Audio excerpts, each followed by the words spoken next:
Someone says, "Oh, bingo, we no get." He's still thinking it's 2023.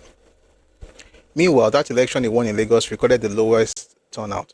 I mean, to be fair, Ibato, let me say it in English.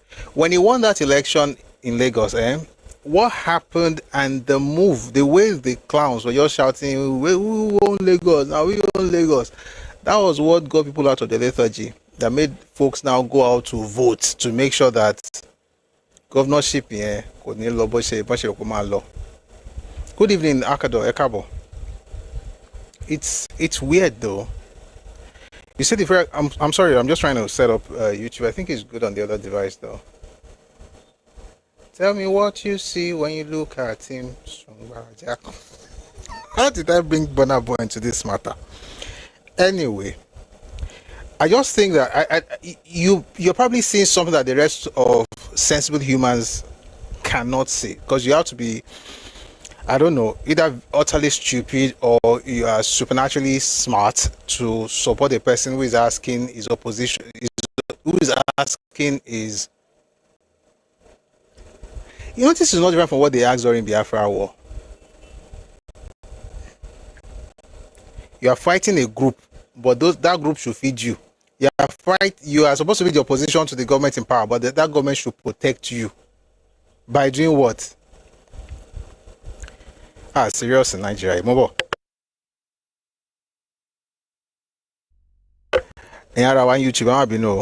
keeps going off and on, but we're back now. I apologize for the break. We're trying to set up Facebook. Hopefully we'll get that sorted. I think this, maybe the device is very hot or something. We'll get it sorted very soon. But we're glad you're here. Someone says, where did you use touts to disenfranchise people?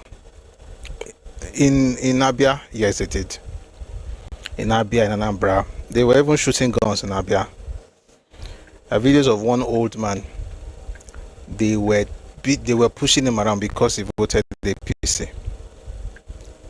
So, to be honest, the way your people conducted themselves in the last election was, I'm talking to Uranium Abi, are you a waste product? I disagree with people who say there are few things that are different. You know, sorry guys. The thing about folks like this is that all they see is what happens everywhere else. They never talk about the issue in their home. The Southeast had the highest elections rigging in the last election. And you know what? Maybe today, after all these conversations, we should even read it, because I've been postponing that for a bit. Just go around, be constituting nuisance, asking me stupid questions.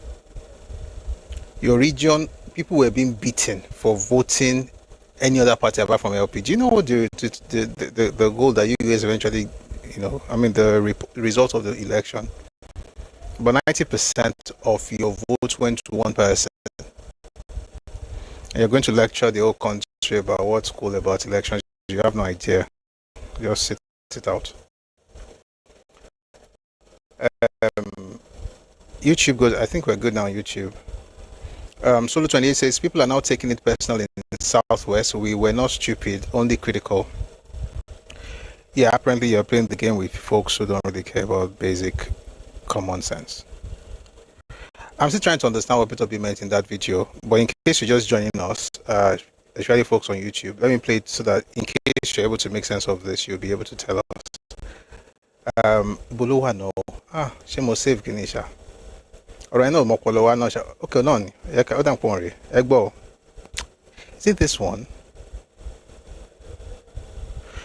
I think it's this one. If not, I'll just tell you what we had. Take it listen, please. Obviously, the ABC has the legal right to hold its events at those places. Why do you think it is being denied access to it? You know that very well, Charles. Well, I don't. That's why I'm asking. Okay, well, obviously, the government. The government doesn't want other parties to exist. They're not playing by the rules. But what are the reasons those venues are giving you? I don't know, just like you. Right. I don't know, but I believe that unless the party in power decides to support our institutions to be able to play their part, we are having such problems. The ADC also ideological video we're listening to, just in case you're just joining us, the man was saying that the federal government needs to protect opposition, and I said, I don't see how that makes sense. But I don't think we're supposed to be looking for sense, because, I mean,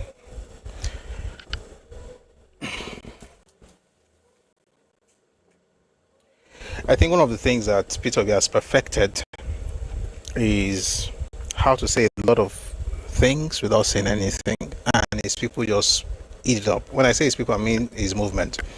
If you want to make it about ethnicity, feel free to do so as well, because nobody is really trying to make any whatever here. Anyway, let's listen to a longer version of that interview, and then I'll find you that one where he said the federal government should be protecting opposition. I'm saying it in Yoruba because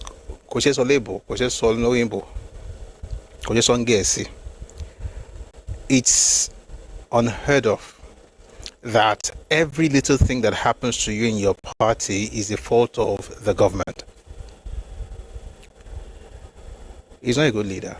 Based on what he has said, no sense of responsibility or accountability, just been looking for wala everywhere. Anyway, take a listen to a longer version of the interview that he had with Charles on Arise News. Take a listen, please. Have moved across parties, from the PDP to the Labour Party, and now you're aligning with the ADC. Why should Nigerians trust your long-term commitment when it appears you leave parties rather than stay to fix the problems within them? Let me even tell you, you're even wrong. I moved from ABGA. Yes, you moved from ABGA to the PDP, then Labour. I moved from ABGA to the PDP because I had what I can call disagreement or issues with my successor, the governor who came after me. And now I allow it to become toxic and become destructive to his governance of the state. I moved out. In PDP, I said it before, people were not playing by the rules. It was transactional. I cannot be part of transactional primary. I cannot be paying people to go and serve them. And yet the same so people, I moved. The same people that you were I moved right to Labour. And of course, like I said, government came into the same system, which is very clear. You just said about INEC said they're being court order. We got in Labour Party, Supreme Court decided a case in April. INEC did not recognize that judgment on the 7th of January, 8 months after, because of the same process.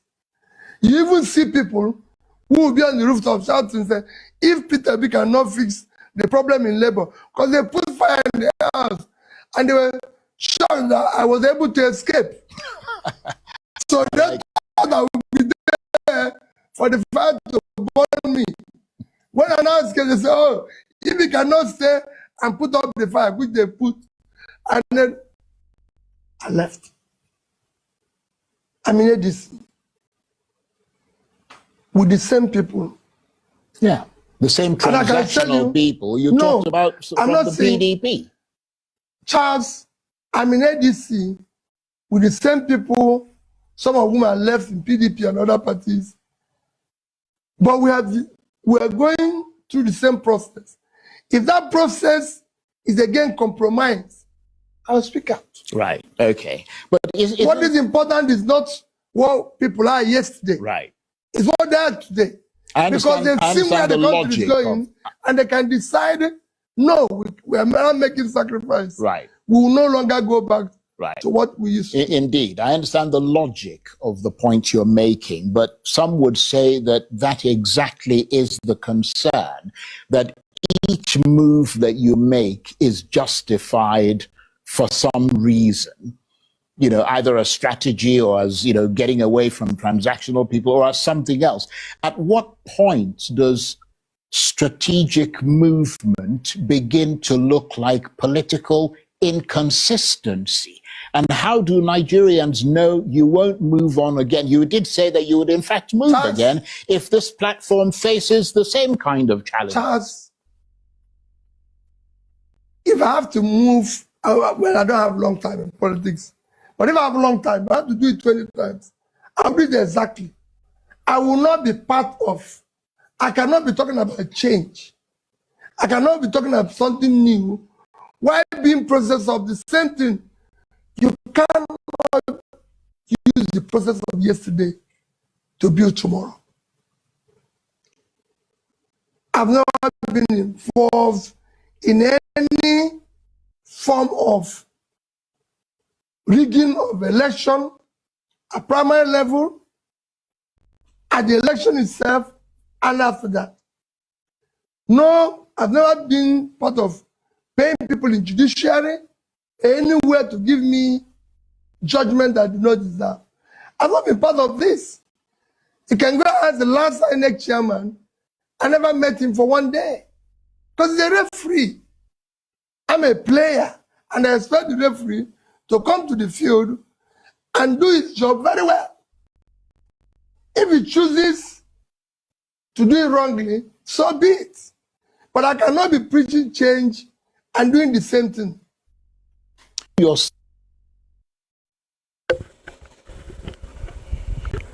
People haven't had one chance. You know what they call one chance? I know my career war, Abuja. I haven't had one chance. This is somebody saying that if you have to move 20 times, you will move. Kilo Kon Akweli, what happened with that did not meet INEC chairman? What are we talking about? We're talking about the fact that you are party hopping. You're jumping from one party to another, and every time you're leaving, you have somebody else to blame for leaving. I mean, you I won't say curse yourself out, but you swore that you would never leave Abga. You said that's where you're going to die. Well, he said some other things I don't want to get into right now. Not very cool. Anyway, he left, he joined PDP. Oh, something happened to PDP, LP. Oh, something happened. It's government that made you leave LP. Now government is disturbing you in Kilo Porokwe, in ADC. It's always someone else. I don't know how on earth folks who are supporting this man actually supporting him, knowing full well that it's very difficult for him to take responsibility or accountability for anything. It's always somebody else's fault. The one I said was actually quite crazy. Let me play it now. And please, just if you are a thinking person, regardless of your ethnicity, please do us a favor next election. Listen to everybody and understand what's going on. Somebody said he said he's a player. No, I think he meant that he didn't want to talk to the umpire, like the INEC. But I don't even think that has anything to do with the fact that he kept jumping from one party to another, and also that he would move from this party right now if he has to. He said it. He said if he has to move 20 times, he will. If I have to move to different political parties 20 times, I will. Peter Obi, I cannot be talking about change and something new while still using the same process of yesterday to build the future. What process are they using right now? It's not the same process. It's not working with the same people that they cursed out the other time. It's not in the same quote-unquote structure of criminality. Are we joking? Anyway, this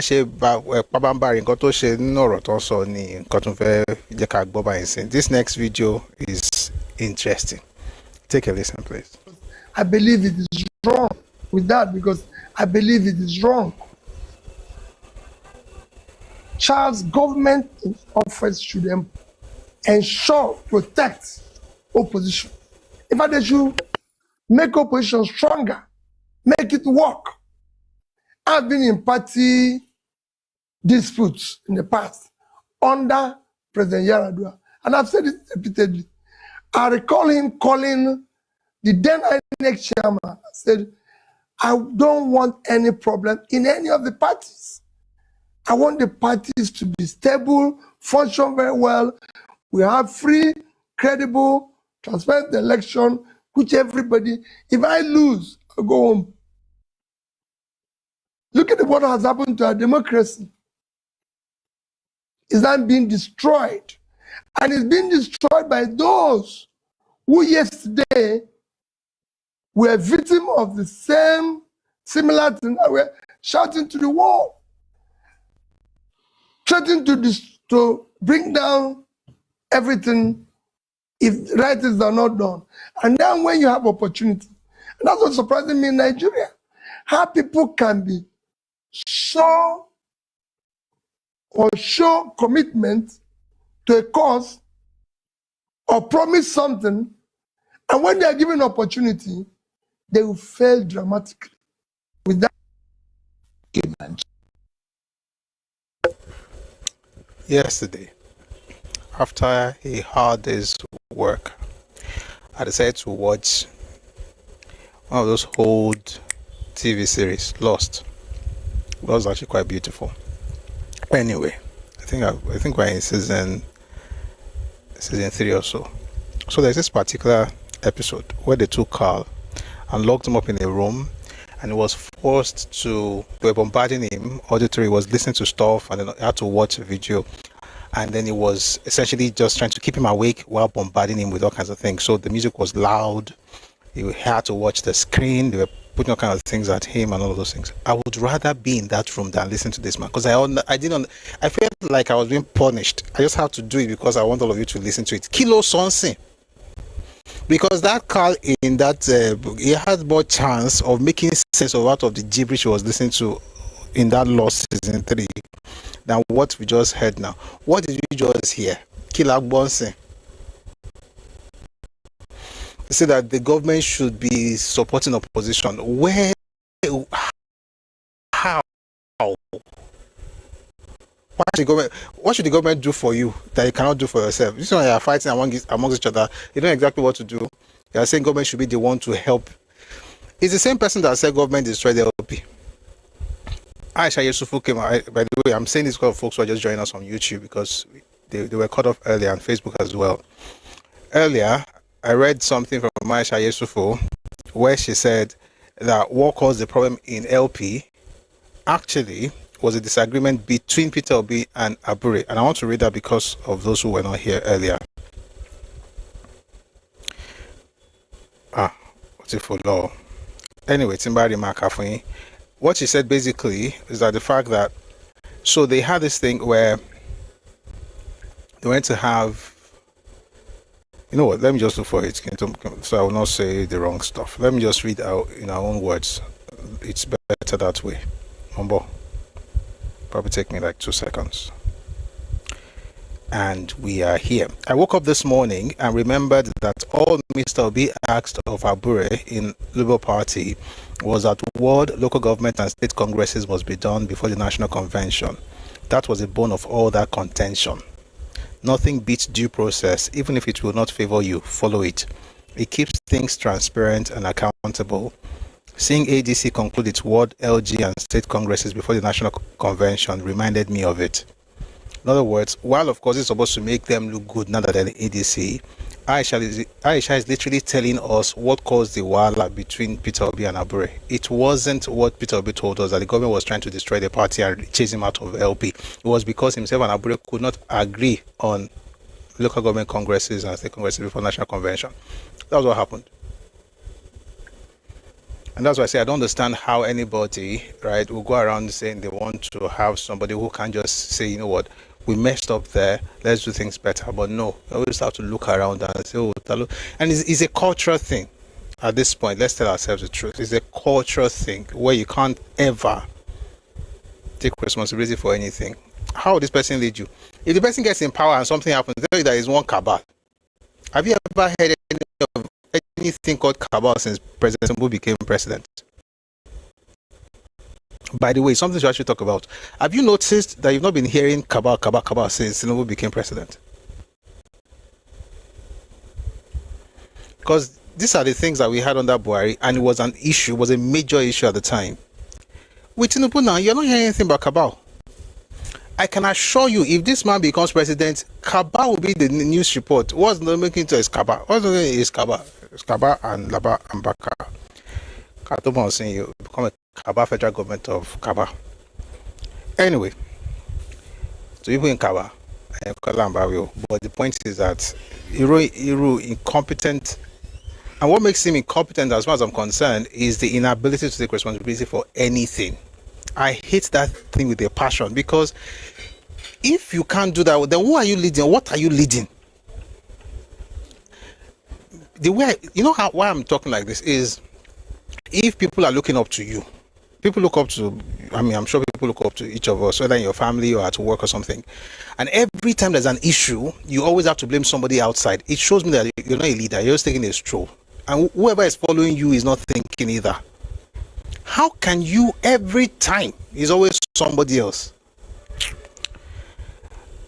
Meanwhile, let's show you an example of how wonderful the opposition that is talking about would have been, even as the opposition that they are right now. What have they given to us? In case you have not heard this summit group, they had this dialogue with presidential candidates on the Nigerian economy before the election, and Peter Obi was invited. This is the opposition that was supposed to be protecting in Nigeria. Take a listen, please.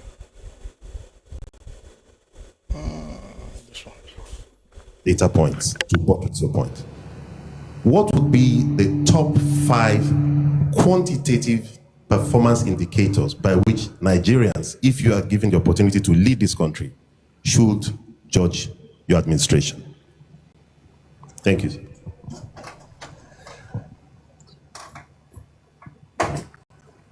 Thank you very much.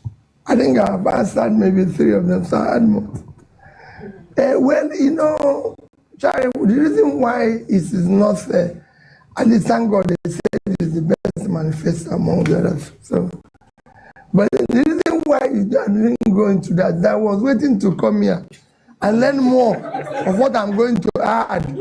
Because if I put everything, I don't know what is going to happen. I'm serious. You must leave room because you don't know everything. I cannot go. I told you that. I gave you an example yesterday, and it happened yesterday. And I called him. And he said, we can do it in 1 year. I said, no, give me 3 years. Because, I've served. There are things inside there that nobody's seen. Because people live off that confusion. This thing you see, people live off it. They're not going to go away easily. So you need time to also manage them. That's why I added some years for the management and work. So I said that talks about the issue of security.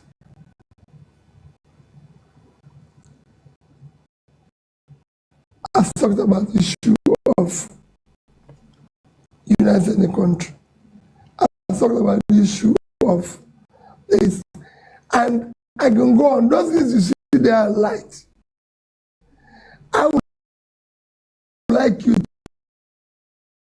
to add the things that I need to add that will make it work. Because that's why you. I spoke to a former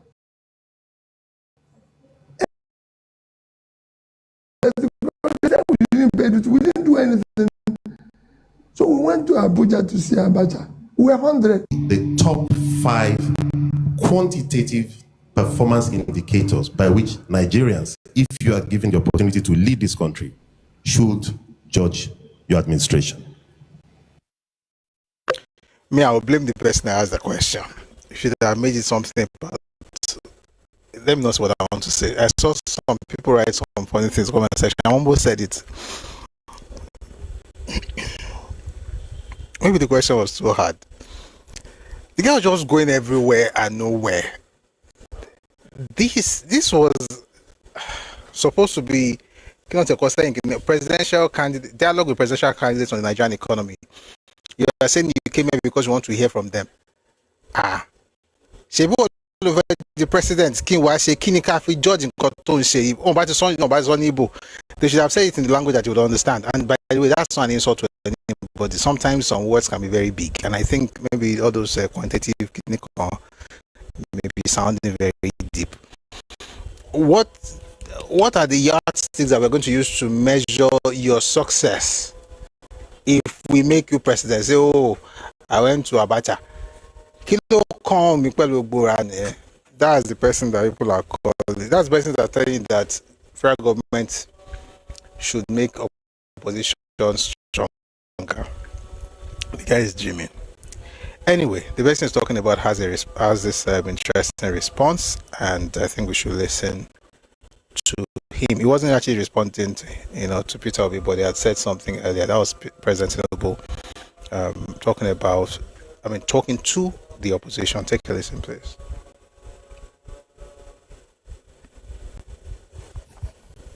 Hope is all about.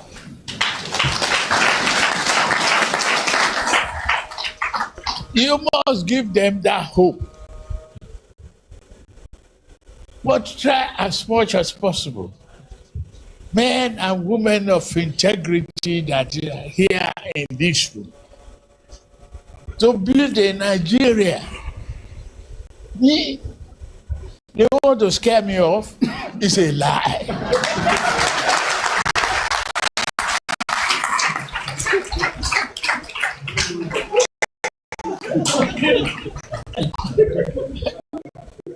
I've been through this path before, and if I have to come back over and over and over again, I'll do the same thing.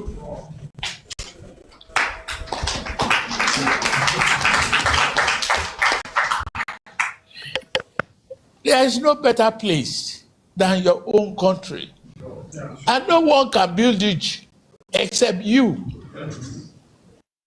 Data points to one data point. There's other things he said during that exchange when he was talking about article. Since we started with article, we might as well just end this section with article or bring people up. Then we'll read some other things before we go to the questions that folks asked earlier. We started with article, so let's end this section with Tinubu talking about article's record in privatization. Take a listen, please. If you look at one of them, no one without history among these calabash. No one without history. The head was the chairman of the Privatization Council of Nigeria. In this country, one time, he privatized the steel industry in Delta. Is it working today? No. No ounce. They privatized Ajakuta. Is it working today? No. Go on the list.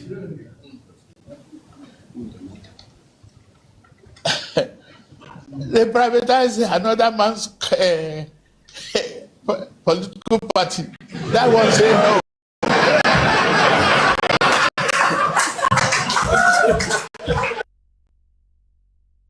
President Tinubu said something to the Senate a while back when he said that it's not his duty to help opposition party.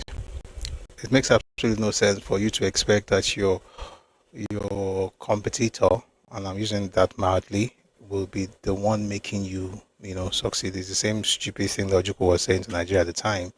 Nigeria was supposed to be feeding his soldiers to be able to fight Nigeria. Makes absolutely no sense, but it's what you hear these days. All right, I'm going to read the two other things much later. Well, let's have some people come up. There was a person who said they wanted to say something.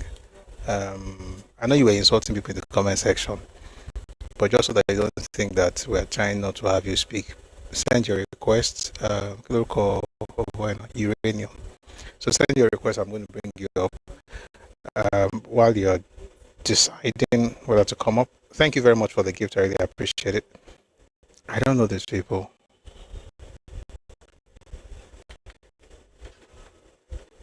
I don't know Yanni. Who is Yanni? Because I don't know you guys, I'm going to bring you up one by one so that if it works, we'll talk. But if you want to cut everything,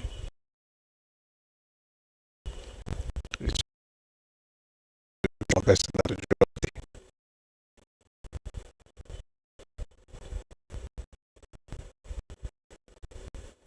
Where did you bring him now? I was busy insulting everybody since not bringing up and not coming up. I can't bring everybody you, but please, I just want to. We are not done yet. I just want to. This particular guy that has been that I wanted to come up. All right, let's just we'll keep it short, please. 2 to 3 minutes, and then we will move to the next segment. I'll bring the other people. I'll bring you up later. Good evening. Vote this copy. Let's have vote this copy first. Quotients of that leadership.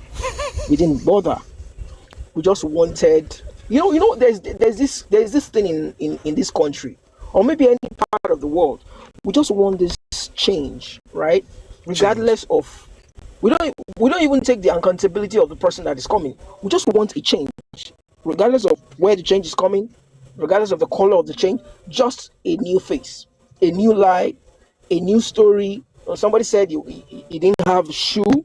People come with all sorts of emotional vibes. You get? They throw these vibes around, and in a way, it works because that's the power of storytelling. That's the power of storytelling. But if you can bamboozle people with storytelling, it's not everybody that you can actually bamboozle with storytelling. I didn't know Obi is this poor. I never knew this guy is this terrible. Even those times when he was coming out to talk, we weren't even listening to him. We just wanted to change. When the guy comes and say, go and verify, people are excited. Oh, go verify. This sounds very great. But at the end of the day, we come to realize that this man is not different. And if Obi is like Rhodes, Badebo, or Chinedu or whatever, if it was Chinedu that was saying that he wanted the opposition to be treated well by government in power, maybe to an extent, I would say, okay, maybe this guy is just coming up. Probably he's just been watching the recent happenings in UK and all that. You understand? But Obi has been in politics long enough to even understand how politics is played. But I don't think he even understand how the thing is played. I even wonder how he won the seat of governorship in Anambra, because the way he comes out, he begins to cry, to sing, to begin to beg, to attract attention to himself. It's quite appalling. But I know that definitely a lot of Nigerians are wiser. People are smarter. We can see through him. We can see his antics and everything. So I mean that's all I can say. Thank you very much, and keep Thank you. keep up the good work. Thank you very much. I really appreciate it. And to be honest, I understand what happened with the last election. I talked about it yesterday. You had many of the mistakes that Buhari made, right? Things were not so good in that government. Truth being told, if the truth has to be told, we should tell it. Number two, which is actually the main thing, was NSAS. When NSAS happened, folks just they were just angry, right? They were angry. They wanted change, right? So anybody but the establishment. What they didn't realize is the fact that the person you are talking about is actually part of the establishment. And I'm sure everybody has learned their lessons now. And it's important for us to remember that all this. I'm actually happy that this guy's unraveling in real time. When you hear the word "go and verify." By the way, let me just quickly say something before we go to Concilium. When you hear the phrase "go and verify," it is not an instruction. It's actually something to make you not to do what they are telling you to do. It's a psychological tool. He's telling you go and verify because he knows you will not verify, because you will assume that because he told you to go and verify, there's really no need to verify. So when you hear go and ask anybody, you're not going to ask anybody, because you assume that for him to be bold enough to tell you go and ask anybody, it means that when you go ask people, they will tell you exactly what you need to hear. So there's no need to ask. Therefore, you will not ask, you will not verify, you will just assume that he's right. Which is what you notice from the history Amerigonka is the same thing. Ask anybody. go and verify. You not go and verify, it's called that it didn't happen. Then you speak up there like you're a bigot. Wait, but you said I should go and verify. Ask anybody. Who is the body I should ask? Ask anybody. So, but I mean, these days it's important to actually go and verify. And today we're going to verify one of those things: the Tinubu win fair and square in 2023. I'm going to be discussing something from the Open Stock article I shared a while back. I hope you've all read it by now, but if you haven't, I'll tell you how to get it, then we'll read together. Okay, so let's have Concilium before we move on to the next thing. Hello Concilium, good evening. Ẹkáàbọ. Gidi. Yes, sir. First thing, mo fẹ́ kọ́ address Mama Africa. Me, I'm not a Obi follower. Ẹ̀yin aṣíwájú la wà o. Àwọn ráyè gbogbo, àwọn ń gba advice from madman. So take that. Going back to uranium, kinikan. I still do not understand these people and their way of promoting their candidates. At the very least, you will engage people, listen to them, take their opinions into consideration. All you do is insult, abuse people,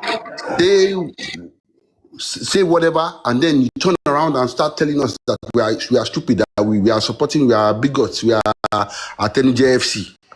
Like, who are you to be calling us attending JFC? He was saying in the comments that they live a better life in their part of the world than we do. And I'm wondering, why are you here? Why are you here? Why are you in our land? We don't want you. There were barriers to you coming here at all. You were more concerned with people down south 200 years ago. You were more concerned with your neighbors. Why are you here? We don't know you. We are two different people. Why are you here? You keep insulting us and think we will follow you. Because the truth is this: they actually believe that they are more sophisticated than we are. And I always look at them and think, what would make you think that? I'm British far because they give them education. I want to tell our next best thing to be British. But we are never like that. We always look at them and they were just people like us. Let me go get to Waziri. So unfortunate that he's using his old age to embarrass himself. It's highly unfortunate for him. It would have been better off going to sit down somewhere and supporting somebody. But the fact that he said he doesn't want to exchange words with Shetima. Someone that has been an executive. I think I've never held executive power in this country. He's had influence as vice president. He never held executive power. So for him to call Shetima a small boy, even Jonathan a small boy, Jonathan achieved what you will never achieve. It is sad that he's bringing himself this low. If he had just kept quiet, not done any press, then won his primary, and obviously, from all intents and purposes, lost. We will hold him up as okay. But what he's doing right now is just an exercise in futility, as far as I'm concerned. Because what people don't understand is that case that they have in court has killed them. They will probably not contest the election. They will put their names up. INEC will be forced to take it, but eventually, case Majade, you are not the party. I do maybe I win the party one father. There's nothing they can do about that. Let them move forward with their nonsense. All the people advocating for him, I don't mind. Let them continue. February next year, Baba, this man has won. There's nothing anybody can do. A lot of us that are not his full supporters like that are looking at it and telling ourselves, okay, this country is moving in the right path. Let us see what's going to happen. You guys have nothing to offer anybody. You just keep talking. Surely that that fellow, what's his name? Obi, he just keeps talking, rambling, talking out of his offices, as in whichever one. I really do not understand where that guy gets the idea. He should hire a press consultant so that Thomas Birolo because that guy needs to sit down somewhere. Honestly, he needs to sit down. He needs to sit down. He's an embarrassment to himself. He's an embarrassment to his people. A real embarrassment. And somebody mentioned that Tinubu doesn't see anything. He doesn't see anything, but when he talks, he makes sense. When he wants to, when the certain things that needs to be addressed, he will tell people that are supposed to address it. Oh yeah,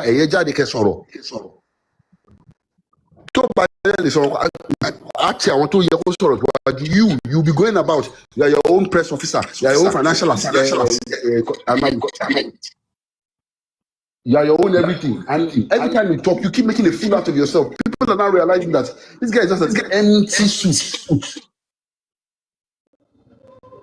Nobody knows what you're doing. Nobody knows where you're coming from. Meanwhile, every time he mentions Abacha, he's just nailing his own coffin. Because the truth of the matter, when other people were fighting for independence, you were doing business, making ridiculous amounts of money. And you're not telling us that you are this self-made man.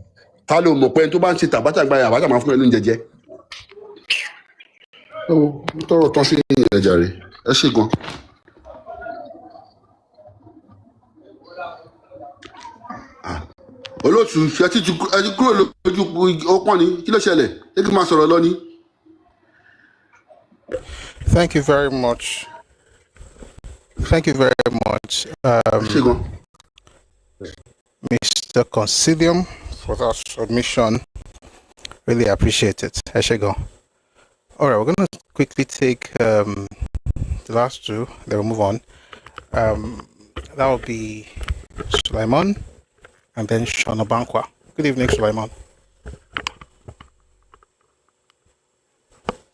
Are you there? I guess not. So let's go to Shona Bankwa. Good evening. Hello. Okay. Okay. I just. There's a lot of noise in the back. No, hold on. There's a lot of noise in the background. No. We can't. No. Is that?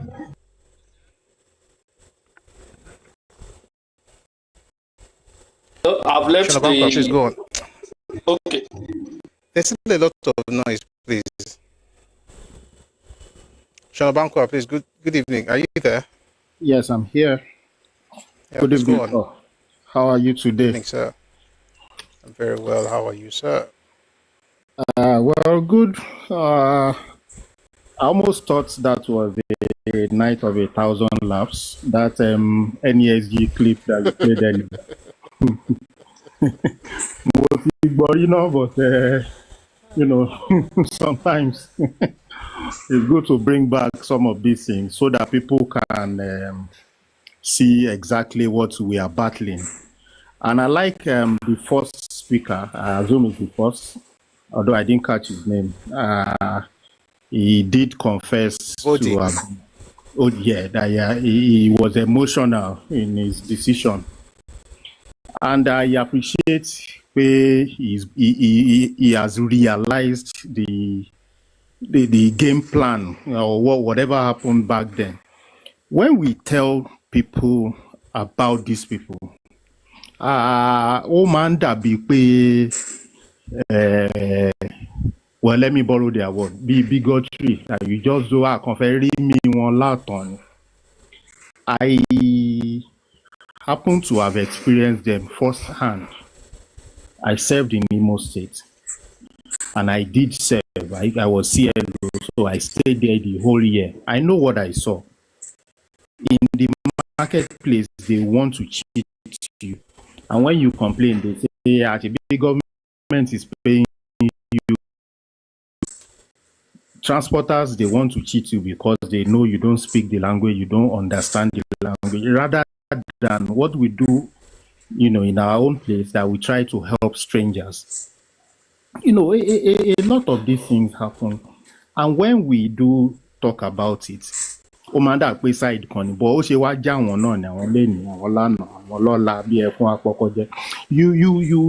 get it. Okay, I have Igala colleagues, and they are two or three of them are deep into history. just some days ago, we were, exchanging historical facts, and one of them mentioned that their own version, please underline that their own version of the origin of the Yoruba is slightly different. And he went to talk about how Oduduwa went to a place and then established Ilefe. But he said it over and over again that is their own version. Tó bá jẹ́ àwọn Arábí ni, wọ́n á ní àwọn làwọn mọ̀ bó ṣe ṣẹlẹ̀, àwọn làwọn ní. And you don't go about claiming you own. I shared a video with you some days ago on TikTok. I don't know if you've seen it. There are some of them that are becoming aware now, and they are speaking up, which is fine. But I don't know how a people can so brainwash themselves to the extent that all they know is that brainwashing. All they know is that propaganda, if I can use it.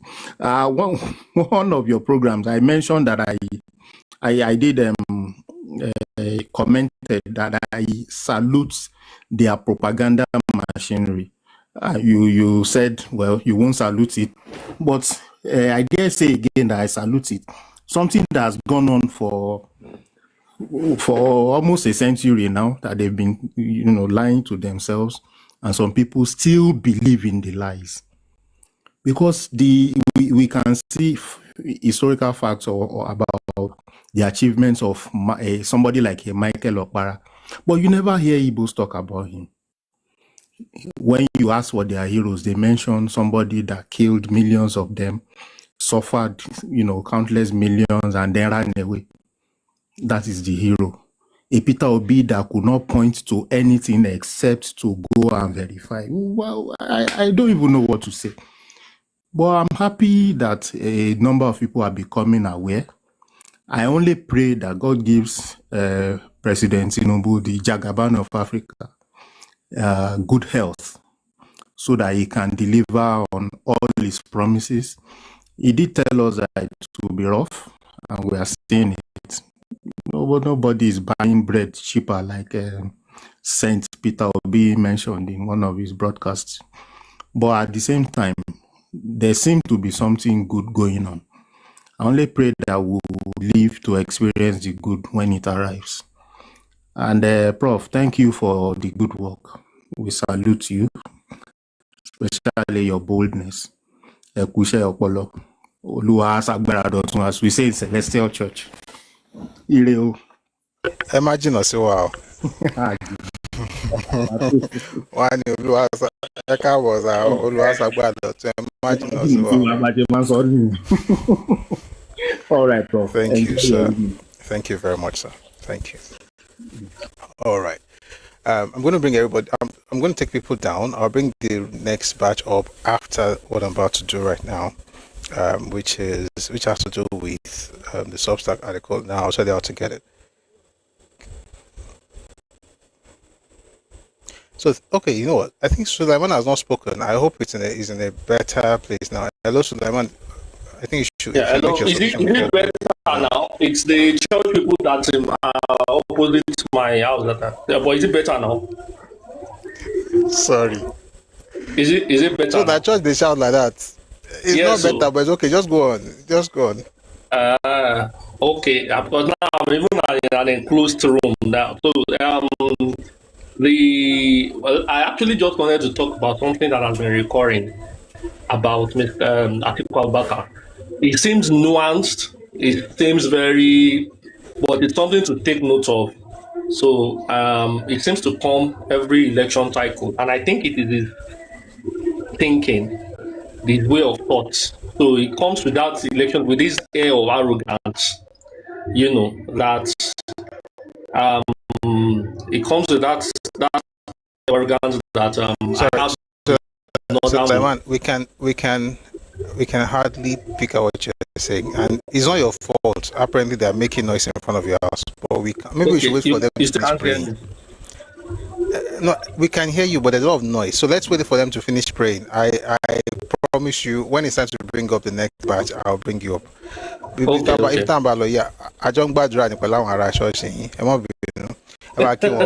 Thank you very much. Okay. Yeah. All right. Thank you. I mean, it's something that state governments in Nigeria have to do something about. Like, I don't know if you heard it earlier. I had to mute my mic because one mosque not too far away, they're shouting, they were praying. The church in front of you is praying. This noise pollution in the name of religion needs to be checked. It's not very cool. It's not very cool. And very soon I'll be shouting in other climes. Hopefully we can do better. It's not cool. If you want to have church, I mean, I'm a Christian, it's good to pray. Just unless you're having crusades, which should not be happening every day like we have in our part of the world. But it is what it is. I hope our governments do better. Local governments, state governments, because this one is not Tinubu's fault though. This thing is not cool. It's not nice. Anyway, let's quickly get into this stuff about last election. We'll read an article. It's a Substack article, but you cannot get it on our Redomi Global Telegram channel. So please go on Telegram. If you can go, you go. If not, I'm just going to read it so you listen. But if you want to have it, please check out our Telegram channel, Redomi Global. Redomi is spelled just like the one on the screen here, RADOMI Global, and look for the Substack link. Right, you see the links, you just find stuff, you can type Substack and then you can pick it up there. Good evening, Prince, thank you for joining us, and Panther as well, thank you very much. And all those who gave gifts while people were speaking, thank you very much for your generosity, I really do appreciate it. We're going to go a bit deeper into stuff. Today, there's two questions people asked. I'm not sure we'll be able to answer both, but we're going to have this first, and then if we can listen to the videos, we will do that later. Thank you, Empress Wande. No, not the books. The books in the Bidotimara Redomi Global and Bidotimari link Tafekai. So, this was published by the Fox Brief, the Tinubu win fair and square in 2023. It's a bit long, but I think it will be worth it. And if we have to jump some passages, I will do that, but I'll let you know. For many years, Nigeria's elections have been dealing with a crisis of legitimacy. Excuse me. For many years, Nigeria's elections have been dealing with a crisis of legitimacy. This crisis manifests in voter apathy across all levels. People get voted in through rigged elections that do not reflect the will of the people and then proceed to misrule. The 2023 elections are supposed to address, I'll tell that again, the 2023 elections were supposed to address this. Nigeria spent over 300 billion naira on that cycle, around $650 million at the time. The central promise was seductive. Biometric verification would eliminate ghost voters. Real-time result uploads would make ballot box stuffing obsolete. And transparency would finally triumph. Electronic transmission was supposed to be the final piece of the puzzle to restore public confidence in elections. By allowing for uploads of result sheets at polling unit level in the original state, it will provide a check against electoral malpractice that occurs at collation centers. On the day of the presidential election, that promise to Nigerians was not kept. The IREF portal crashed for hours. When it finally spotted back to life, INEC officials began backtracking on the promises about real-time transmission. Allegation that Tinubu was announced as the winner. There's a decent number of people who do not think that Bola Ahmed Tinubu won the 2023 presidential election fairly. If you ask these people, they will point to the failure of the electronic transmission of results through INEC's IREF portal on the election day, as well as the fact that these uploaded result sheets were also not admissible during the election tribunal hearings. But here's the thing about modern democracy. The numbers don't lie, even when people do. Every uploaded result sheet, every recorded vote, every digital breadcrumb creates a statistical thing. I'll take that slowly. But here's the thing about modern democracy. The numbers don't lie, even when people do. Every uploaded result sheet, every recorded vote, every digital breadcrumb creates a statistical fingerprint. And if you know where to look, those fingerprints tell stories. For my master's thesis in data science at Pan Atlantic University, I analyzed 123,918 polling units across all 36 states and the FCT. I fed the data through statistical forensics tests that have caught fraudsters from Russia to Mexico. I also trained machine learning algorithms to spot patterns that human observers would miss. And I found things that should make every Nigerian pause. Before I continue, I must appreciate the work of Innova Technologies on polling unit level. This is not a trivial matter. So I'm not going to read everything, obviously. I'm saying it because I'm trying to move away from some things. My analysis of Nigeria's 2023 election revealed a chi-square statistic of 24,871.37 for last digit distributions. For context, anything above about 20 is considered significant. This is not close. The probability that this pattern occurred naturally is essentially zero. The statistical software literally returned p is equal to 0, which means I can't even calculate how unlikely this is. Let's just jump to the things that will actually work for us, this conversation. The Southeast will be studied. That's the section I want to read right now. Anambra State showed an anomaly rate of 24.9%. In fact, let me go back a bit to give us context to this. Statistical tests are powerful, but they examine one thing at a time. Machine learning examines dozens of features simultaneously. How votes distribute across parties, whether turnout correlates suspiciously with vote shares, whether results cluster at round numbers, whether arithmetic adds up correctly. I trained several algorithms, including random forest classifiers and something wonderfully named isolation forest. These models flagged 4,351 polling units as anomalous. 3.5% of all units were analyzed. Small percentage you might think, but we are talking about potentially hundreds of thousands of votes in an election decided by 7.4% points nationally. And here's where it gets interesting. These anomalies went randomly scattered. They clustered hard. This is where we're going now. I know this statistical Turinchi, I don't want to explain or wait there because more we hear to what really come here today. He said, here's the interesting thing. Here's where it gets interesting. These anomalies went randomly scattered. In other words, anomalies don't. I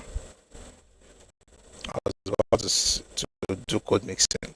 The anomalies he's talking about here, that normally you would expect, okay, there's an anomaly in Sokoto, there's another, some that looks like it also in Oyo, maybe something like that in Bayelsa. But he's saying here that the anomalies were not randomly scattered, they clustered hard. Anambra State showed an anomaly rate of 24.9%. Nearly 1 in 4 polling units displayed multiple fraud indicators. Enugu came in at 16.7%. Imo at 10.9%. These aren't rounding errors or statistical noise. These are neon signs visible from space. For comparison, Lagos, despite being the political home of the winning candidate, showed an anomaly of just 2.3%.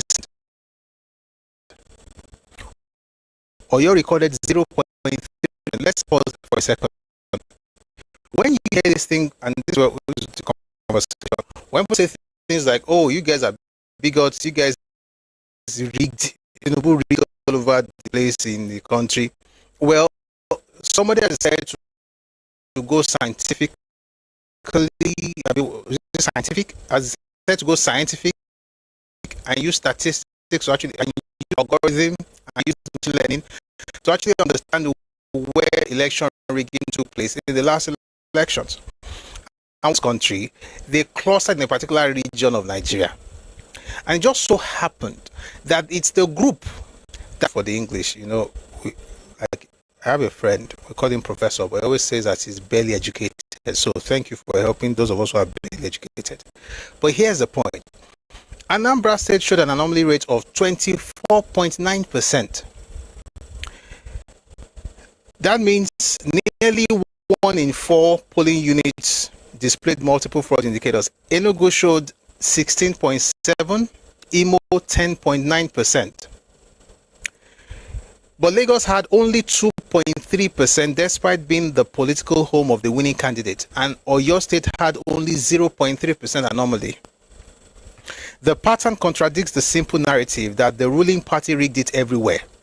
The data suggests something more complex and frankly more worrying, which is electoral manipulation is geographically concentrated, crosses party lines, and seems to follow opportunity rather than ideology. Another thing to note is that this only covers analysis for uploaded results sheets. The actual numbers that were announced by INEC in some cases are significant variance, indicating additional manipulation. The biggest example is Rivers State, which the Labour Party won, but was called for the APC in the final tally. In other words, that Rivers State that APC eventually got, Labour Party won it because of the same rigging issue. Now, here's a twist that should make everyone uncomfortable.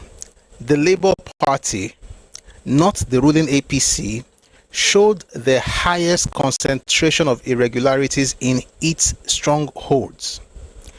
LP had 2,328 instances of what I call quote-unquote perfect scores, results clustering at suspiciously round percentages like 50% or 75%, despite winning only 29.1% of votes nationally. LP accounted for more than its share of statistical red flags. In other words, when you look at what they won nationally, it was just 29.1 votes. But what did they do to get that 29.1 votes? It passed where... Can you all hear me? Somebody said I'm muted. Maybe you're just coming in.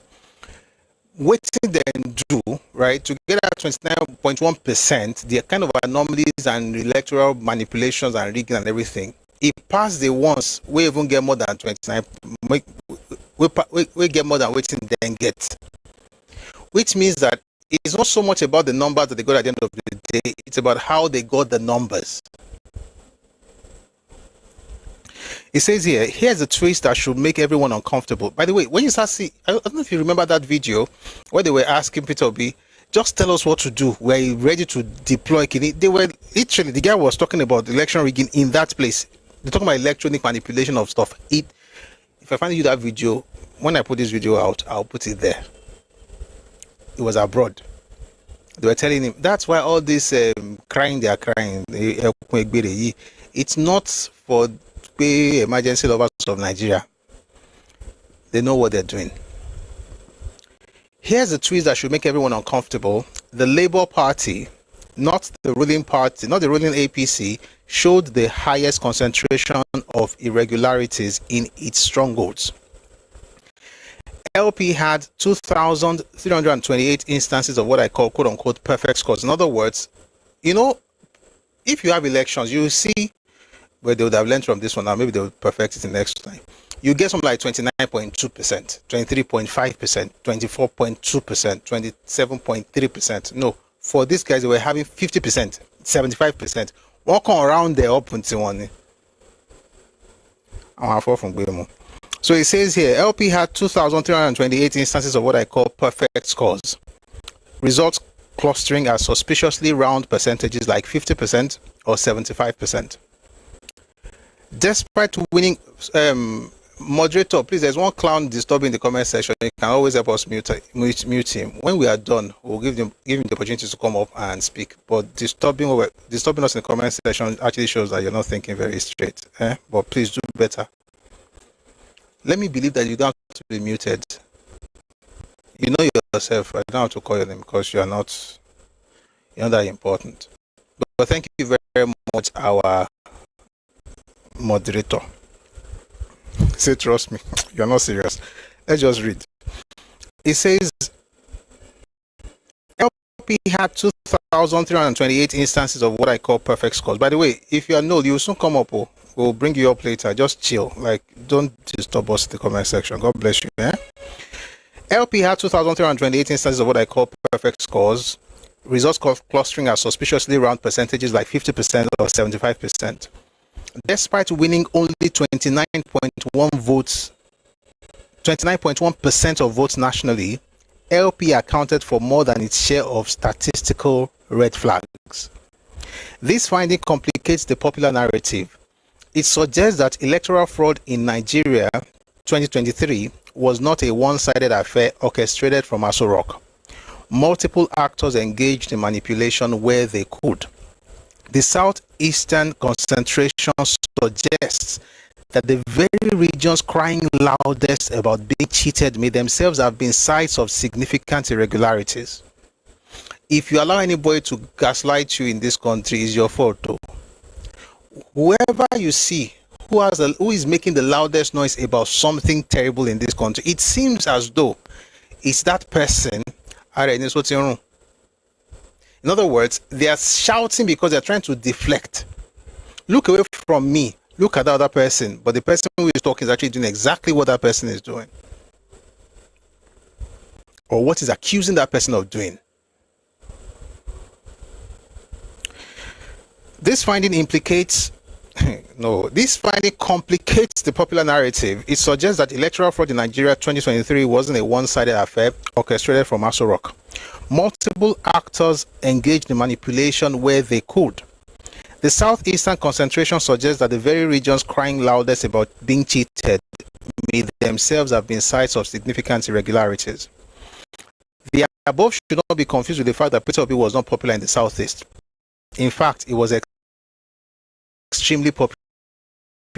It's true, you can't really read when you're not popular anyway. In fact, it was extremely popular. It is precisely the hegemonic popularity that provided cover for electoral manipulation. In a contested space, it is much more difficult. So you can't. Someone is asking me a question in the comment section. I will look for some videos to play for you so that you get your question you get your answers from those videos. But that will be very soon. Let's finish reading first. I'm a bit distracted by that now. We'll come back to that later. I'll read that last paragraph. The above should not be confused with the fact that Peter Obi was not popular in the southeast. In fact, it was extremely popular. It is precisely that hegemonic popularity that provided cover for electoral manipulation. In a contested space, it is much more difficult. The strongest validation of these statistical findings comes from an unexpected source: boots on the ground. Yaga Africa, perhaps Nigeria's premier election monitoring organization, deployed over 3,800 observers in a statistically representative sample of polling units. Using their parallel vote tabulation (PVT) methodology, they independently estimated that the results should have been based on direct observation. Their findings significant irregularities in exactly 2 states. Can you guess which ones? Rivers and Imo. Both states rank in the top 6 anomalous states in my statistical analysis. In Rivers State, INEC declared that APC won 44.2% of votes. Yaga's PVT estimated APC support between 16.7 and 26.7. My analysis, covering 69.5% of Rivers polling units, shows 26.3%. The convergence between observer reports and statistical forensics is striking. When 2 completely different methodologies, one based on human observation, one based on computational analysis, independently identify the same problem in the same places, confidence in the findings increases dramatically. It is the scientific equivalent of 2 witnesses corroborating the same story. Nigerian elections used to be crude affairs. Ballot boxes got snatched. Thugs thumbprinted thousands of ballots. Results bore no resemblance to reality. The 2023 data suggests that fraudsters have evolved. Crude ballot stuffing has declined, replaced by subtler manipulation of vote distributions. Instead of reporting 100% turnout with 95% for one candidate, which screams fraud, modern perpetrators report 65% turnout with 58% for their candidate. Plausible, defensible, still fraudulent. The sophistication shows in another pattern: integer heaping. But let's finish it. Integer heaping. At the 50% threshold for leader vote share, I found 3,511 instances compared to, by the way, if you want to read this, go on Radio Make Global. I see comments. I see people writing in the comment section. I'm not responding because it's necessary. Please go on Rhetoric Global on Telegram and go to the links. You find just search Substack. You find that link. Then you can read this into your view. Okay. The sophistication shows another pattern: integer heaping. At the 50% threshold for leader vote share, I found 3,511 instances compared to 2,765 expected. The Z-score of 14.34 is astronomical in statistical terms. People love that psychologically comfortable. I'll tell again. People love that psychologically comfortable 50% mark. I'll take that again. People love that psychologically comfortable 50% mark when fabricating results. It sounds plausible, delivers victory, and avoids the red flags of 90% landslides. This evolution poses new challenges for election observers. You can't spot subtle numerical manipulation with the naked eye.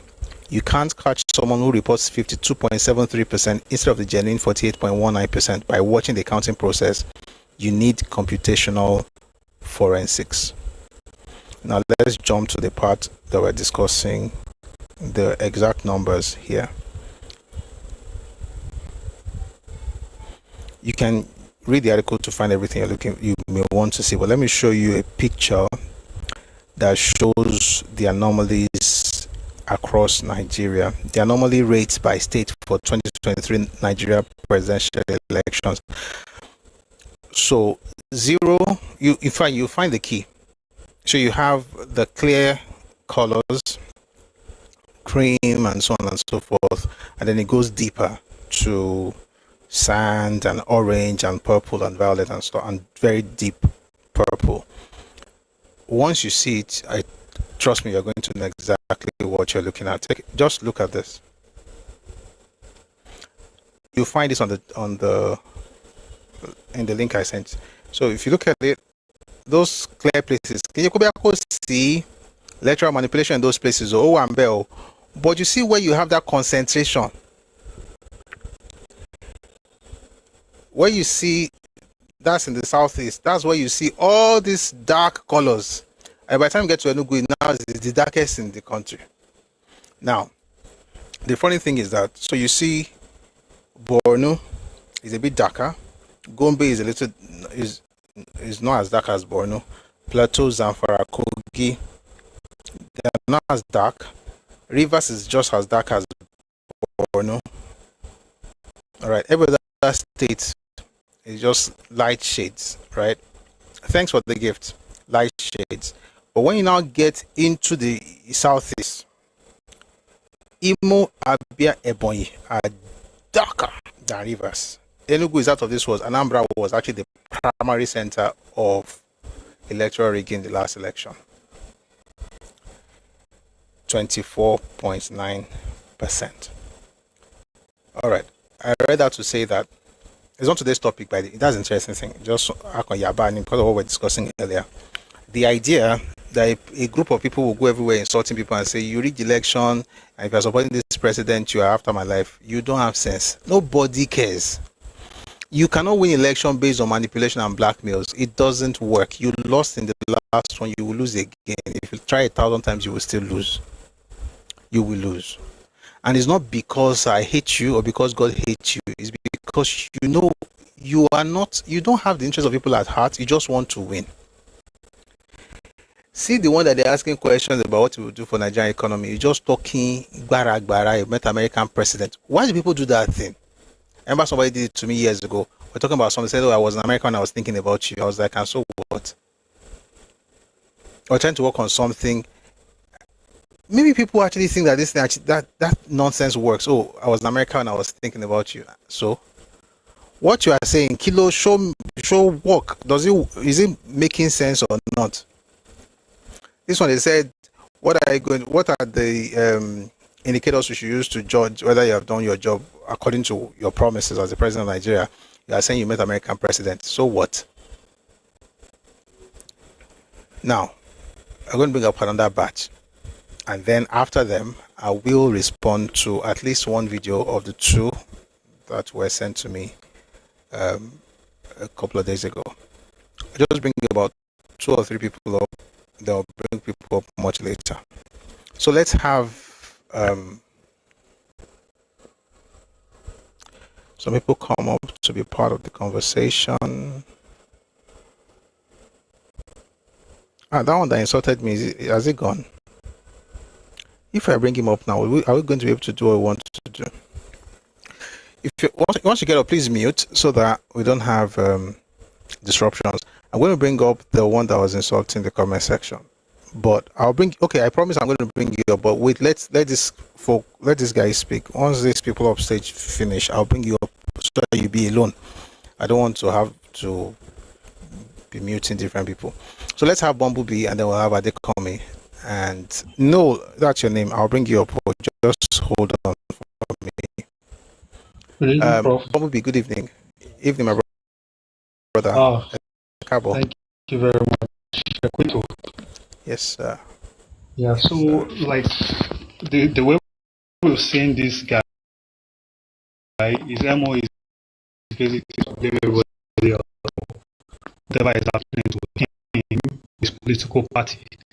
And for me, it just shows the guy is not very. Neither does he have the capacity to lead or to create anything. So basically, everything that happened in the Labour Party, he had someone to blame for it. Everything that happened in PDP when he was running mate with Statistical and he was trying to be running mate with Statistical, he had someone to blame for it. What is going on in ADC now? He has someone else to blame for it. Which I know it's never going to happen, if he becomes the president of the country, when things are not working, he's going to have someone to blame for it. It's going to be Iran, bombing Israel, or the political things going on in America, or World Trade Organization doing one thing. It's always going to be a victim mentality, or someone else to blame for your own predicament rather than finding a way out of it.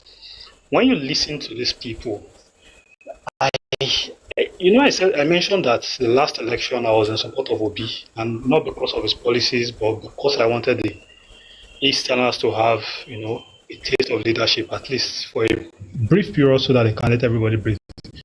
But at the end of the day, we've come to realize that it was all an ethnic agenda, and it was a good thing that they didn't win. Now, recently I listened to some of the interviews that Tinubu had before the elections. And I was like, man, thank God we didn't miss this man. Thank God we didn't miss the opportunity for this man to lead this country. Contrast that to what these 2 other people are saying.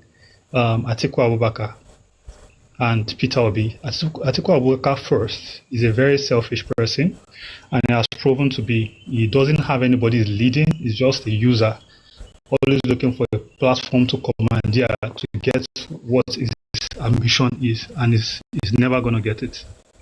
So you find out that Atiku he has not brought anybody up, he has no structure, he has not given anybody any opportunity to rise, and Obi is just a victim, he's a perpetual victim. And I listened to one of the things that Tinubu said.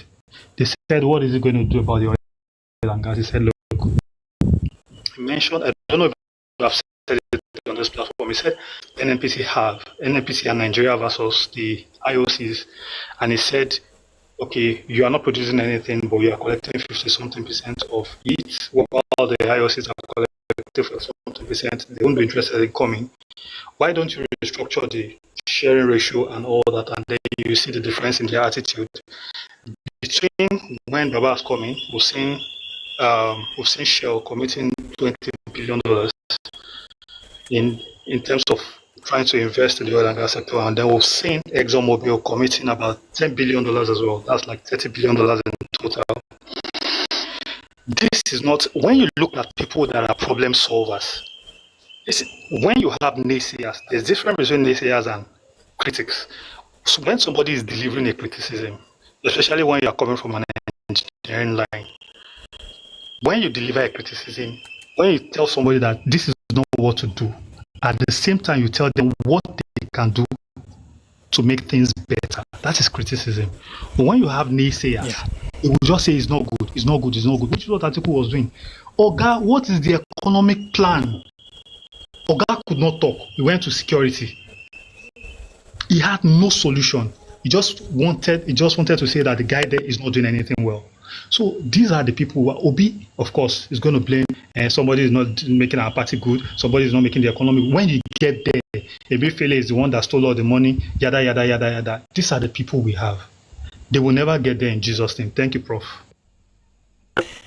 Amen. Oh, thank you very much for that beautiful submission. God bless you. Thank you so much. Somebody on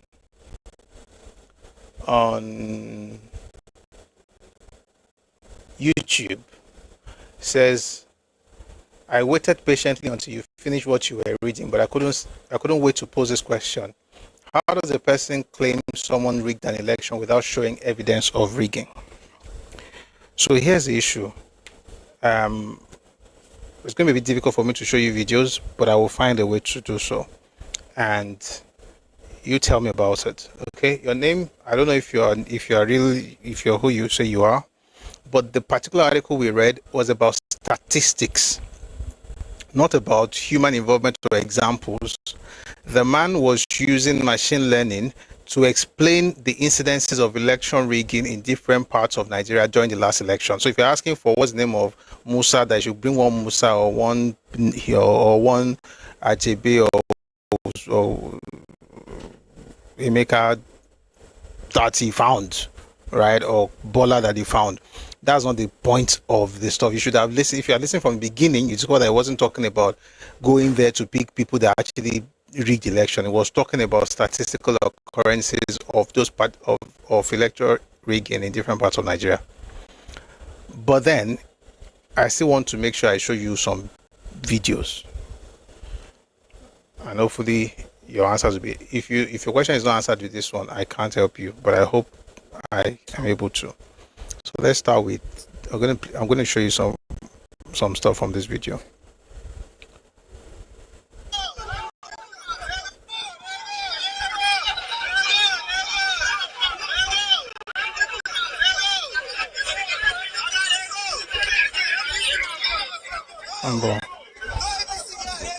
Yeah, no APC here. They go. Mobile.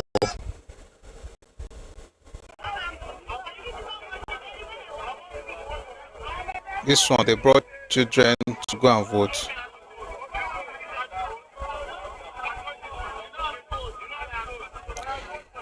Live at Kosovo. They vote for Peter Obi. Wait, let me play so I can see it. This happened in Lagos. Talefe vote for. I want you to vote for Peter Obi.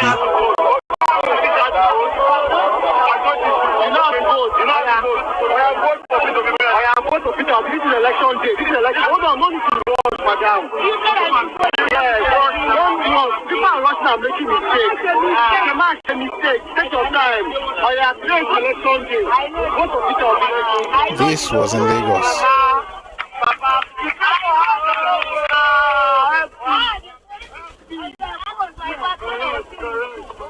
That was in Lagos. So that was somebody saying that vote Peter Obi. The person to called my phone. Who is that person? I hope you are Yoruba, because it would if you're not Yoruba, because you can't use that name to be,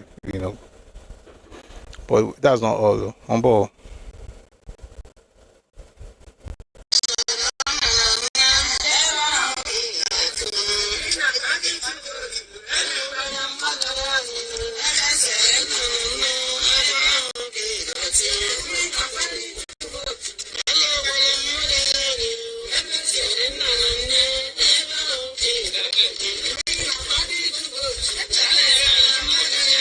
I'm sure that's a very good way of voting, Abi.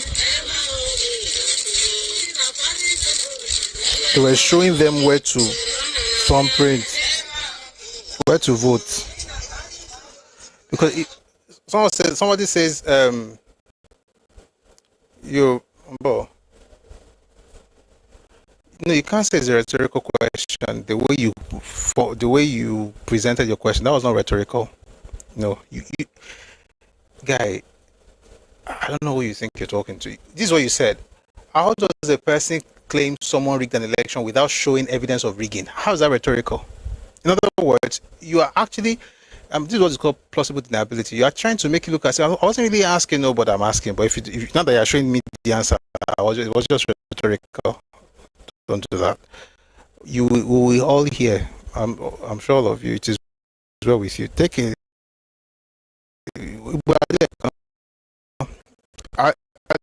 I think people vote.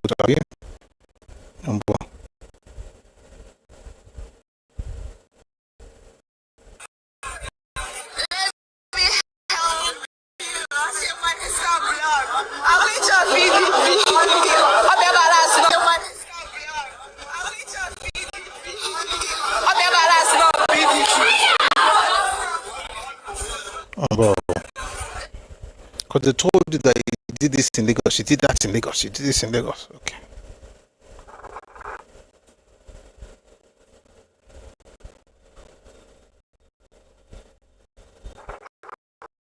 Civil defense officer using Labour Party.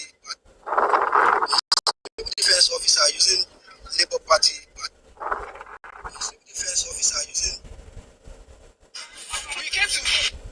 They are shooting gun, no. We came to vote. They are shooting gun everywhere. They are chasing people. They don't want us to vote. Labour Party, they don't want us to vote. They don't want us to vote, oh. They don't want us to vote. Just look at it. Just look. They are shooting gun, no. We came to vote. They are shooting gun everywhere. They are chasing people. They don't want us to vote. Labour Party, they don't want us to vote. They don't want us to vote, oh. They don't want us to vote. Just look at it. They are shooting gun.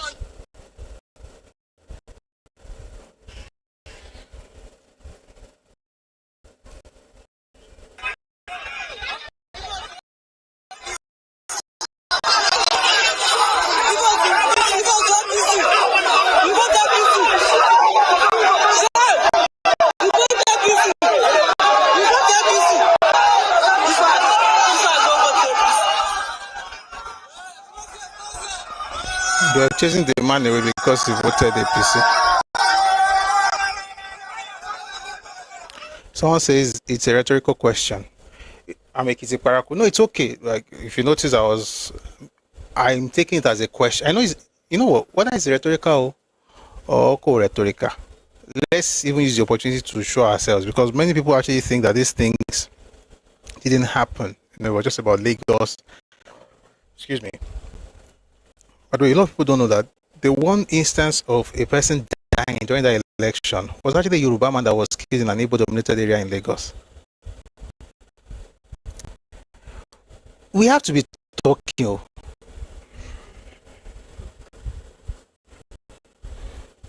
This one is even stuffing ballot boxes. You can hear the language they're speaking of it.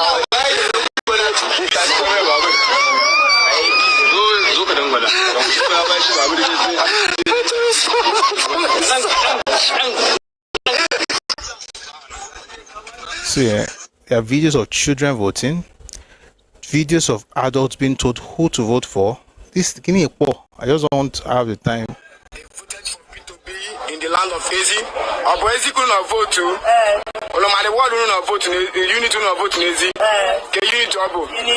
All right, this is to assure that they voted in Ezi in a national local government Ward 10, and they voted for Peter Obi, and they voted from unit 10. Right? All right, thank you very much. The underage voting. Miracle. Underage voting, people being led and told exactly who to vote for, people being beaten for voting APC or any other party.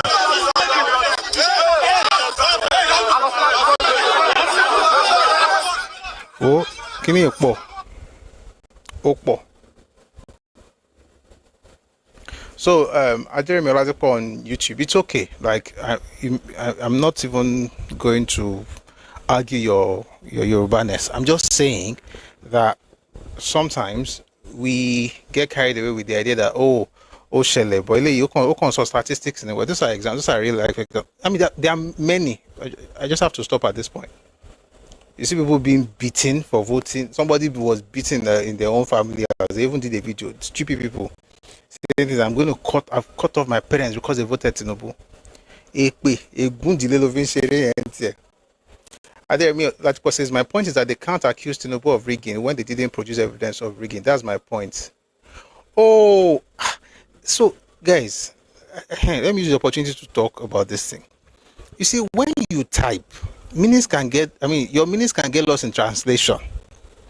What you're explaining now, please be explaining it in the original text so that we all understand. Do you understand? Maybe this is what you meant from your initial stuff, but that's not the message I got. But thank you for explaining yourself now. But I even thank you for bringing that up, or for me interpreting it the way I did, because at least now you've seen instances of people rigging, voting, being forced to vote, being told who to vote for. You heard gunshots in different places. So whether was, I agree with you that what you asked, you didn't mean it that way. Thank you very much for clearing that up. But I'm actually glad that you asked the question, and I thought that was what you meant, because at least we're able to watch some of these videos. And when they said, and true to what you said, when Peter Obi came, Peter Obi didn't even, you know the funny thing, Peter Obi never said he won that election. He didn't say he won an election. They were looking for evidence. They were bringing Iketofin Tapopov. After 20,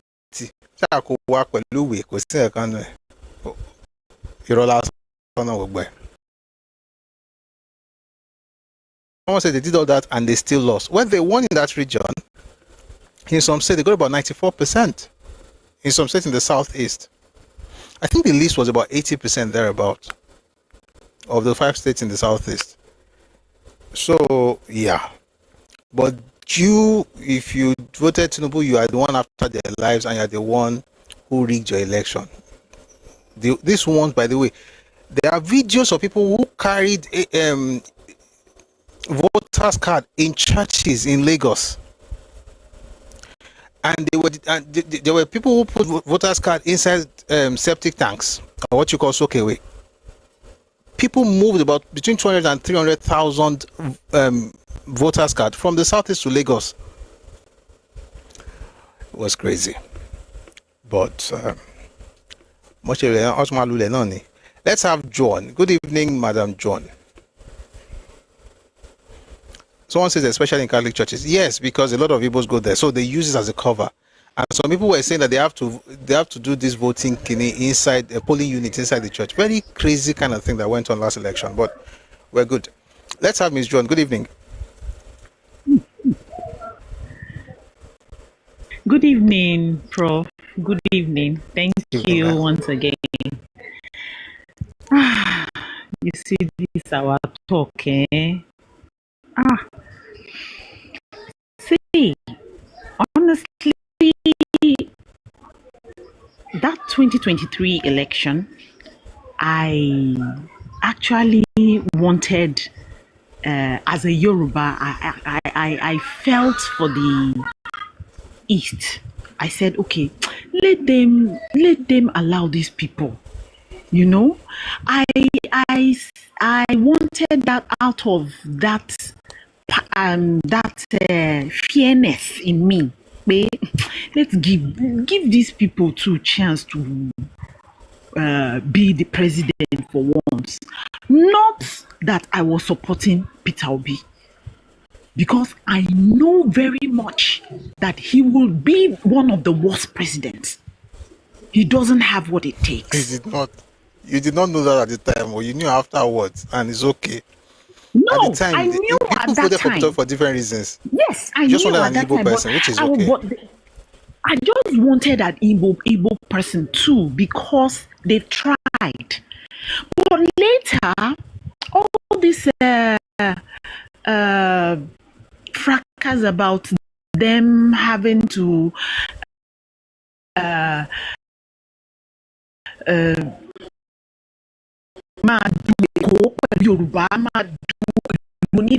It made me have a rethink.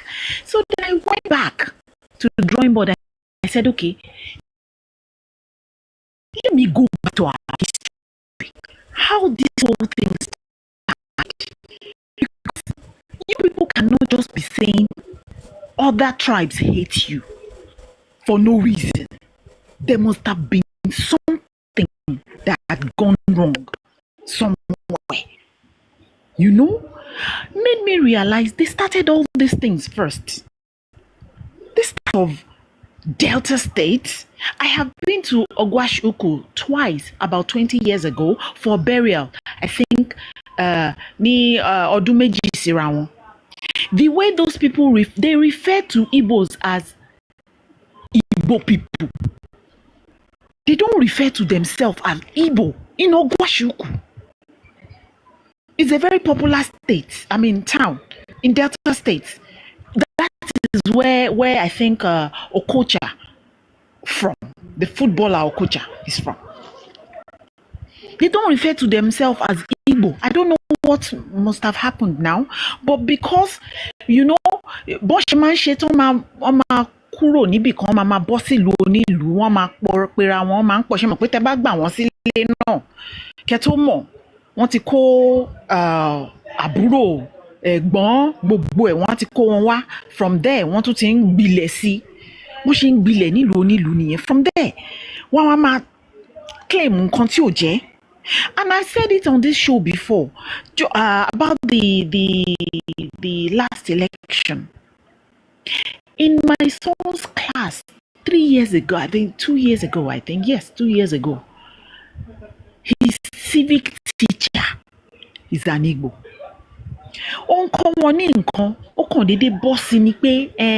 Do you know Tinubu did not win the election? It was Peter Obi that won.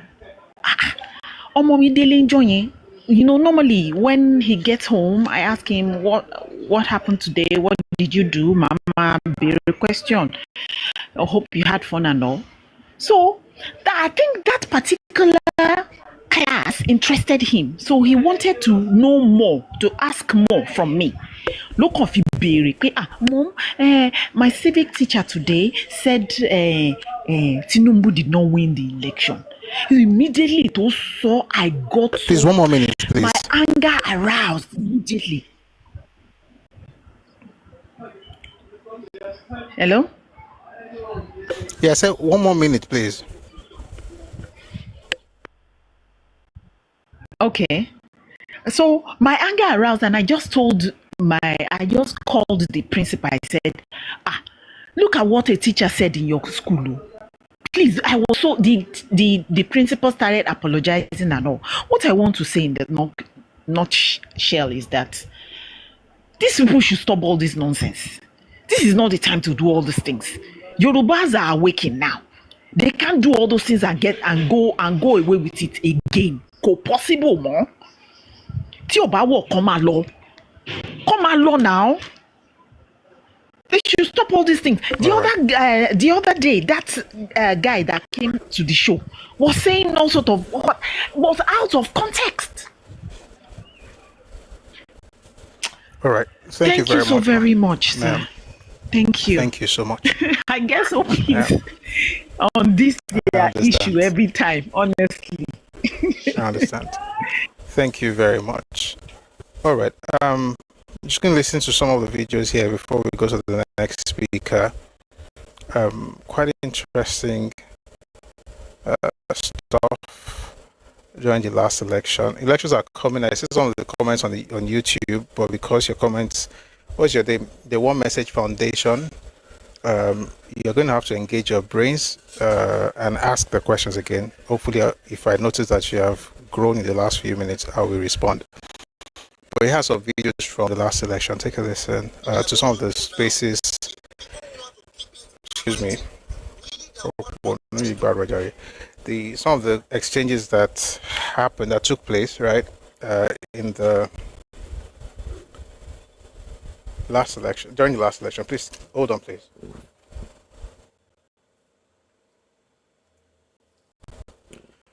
All right, please take a listen to this. We must take Lagos must. The people who want to keep it are fighting. We that want to take it must fight harder. The people who want to keep it are threatening. We that have to take it must prepare for that threat. There is no new thing they are going to do now in Lagos. We already know what they will do. Therefore, we must prepare in our large number to go to our polling unit. You must encourage your parents that came out before. You must tell your friends that don't have PVC, come and help me protect my parents. We are going to vote so that you will live in Lagos, so that I will live in Lagos, so that we can protect ourselves. Because if we do not take Lagos, I do not know if you can still stay in Lagos. To stay in Lagos, you have to win Lagos. It is that straight. To remain there, we must win. To remain there, to do that your business, for your parents to go to that church, for you to stay in that estate, to enter that bus, that Marua, you must win. It has come to that. Tinubu has brought the country to precipice. The only way is to defeat them so we can lock them up and send them to jail. The only way is to defeat them so we can put them in prison where they belong. We must. It is not a matter of what you must fear is fear itself. That fear you have is what you should be afraid of. Because these people do not care whether you voted or not. They will attack you in your shop, in your house, on your street. So, since they won Lagos now, how has it since they lost Lagos, because this was before the gubernatorial election, have they sent them packing?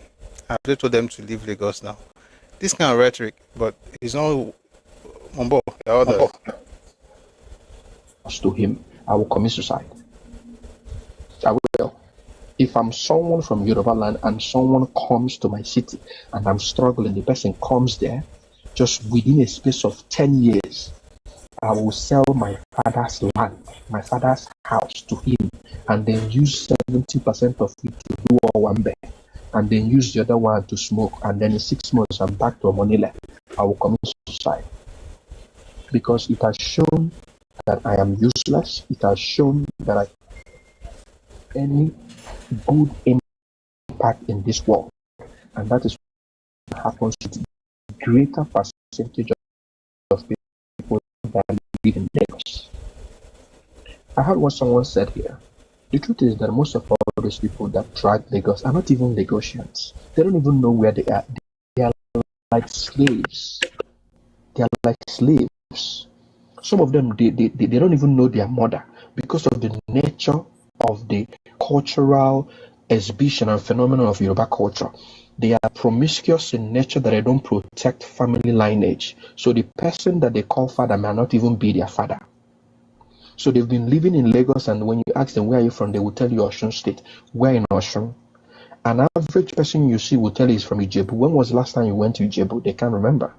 That is not the case of an Igbo person. So they find it very hard to understand how these people build two lives.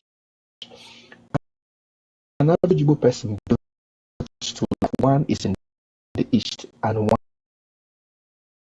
is wherever placed. Because it's an Igbo language that says, any man will be established. At the time when you follow him to his village, you know he's an Odogu. The name Odogu is not just a fanciful name. It's a name that establishes things we are doing in the city.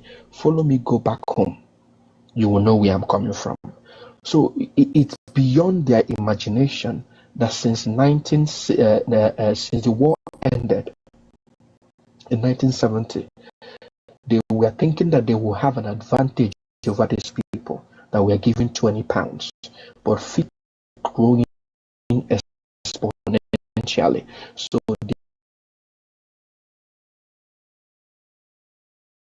they fought not just themselves, they hired Britain, Russia, Egypt, and other countries, and yet they couldn't really decimate these people completely.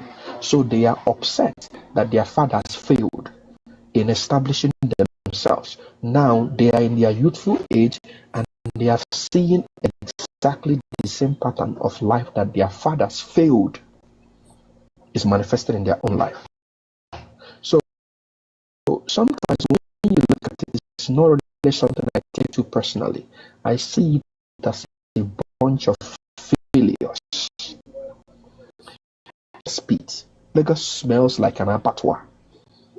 Anybody that's walked in Lagos and have lived in Lagos will tell you. The reason why people come there is because of opportunities. So do not even see it as people really like coming to a place where they wake up 4 o'clock in the morning to get to work before 8 and then leave their workplace at 8 to get to work to get home before midnight. That is not life. An average life of someone living in Lagos State is actually 47 years old.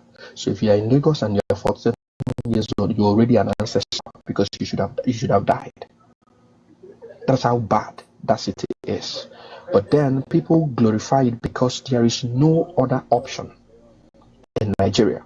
That is why you will see someone that is on the timeline dropping their OPay or PAMPay account, but then is standing on a mandate of a man that is utterly useless. So when you see these things, don't really feel so sad. Feel sorry for them. Feel sorry. Because in every aspect of human index development, you cannot match whatever that is going on in the south to what is going on in the southwest, excluding Lagos, because Lagos has that preference. Do you know the reason they don't want to build their Apapa road? For the last 10 years, they've been working on Apapa road. They know why. Do you know the demurrage if you send your container to Nigeria today? Do you know the demurrage you're going to? So this is quite long, okay? It's like kind of conversations we were having towards the time that we had the elections. I mean, you saw them, they're dirty, and you have the Yoruba people also who want to tell the person, oh, we're not the bad ones, so in order to prove that, they then have to go ahead and, do things to make this bunch of retards happy. Now, while all this was going on, there's something I felt I should play before we go to the next person. I mentioned earlier that in all of the problems that happened in the last election, the most painful one was the person who died. It was a Yoruba man who was returning home from work, and he voted APC at the polling unit. This was at Agor Palace. From the pictures I have here, I'm going to play you the video and listen to them actually speak, so you understand the fact that a lot of us have been subjected to the propaganda and this single narrative from obedient and southeastern people. Take a listen to this. Police shot one of them. I said police shot one of them. Look at people in the estate. They're coming out to fight their dog. Oh yeah, pursue them, pursue them! Pursue them, see them, pursue them! Oh yeah. Oh yeah, pursue them with the dog, pursue them! Pursue them! Keep going! Pursue them with the dog! Pursue them with the dog, pursue them with the dog! Yes! Down! No! Hey, no! They're beating the boy. They have dogs chasing people. They're stoning him. The guy is on the floor. And he's dead. Seriously bleeding. Police shot one of them. I said police shot one of them. They're now saying it's police. It's not police. Oh yeah, pursue them! Pursue them! See them! Pursue them! Oh yeah. Because the person who died was why they were shouting, pursue them. That's how the person fell. Only and come, only should go there. In Lagos. In Yoruba land. Remember. While the chap was on the floor. Bastard! You go die here today!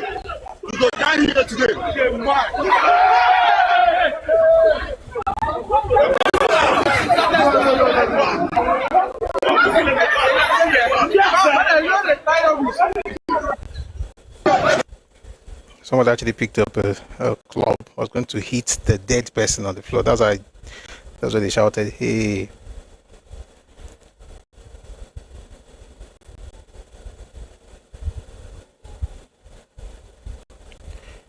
A girl called Ijoma posted this. It says, happening now in my estate. One thug shot dead. More to come. Kudos to the men and women in my estate for standing their ground. I personally beat a policewoman. Situation report, Ago Palace Way.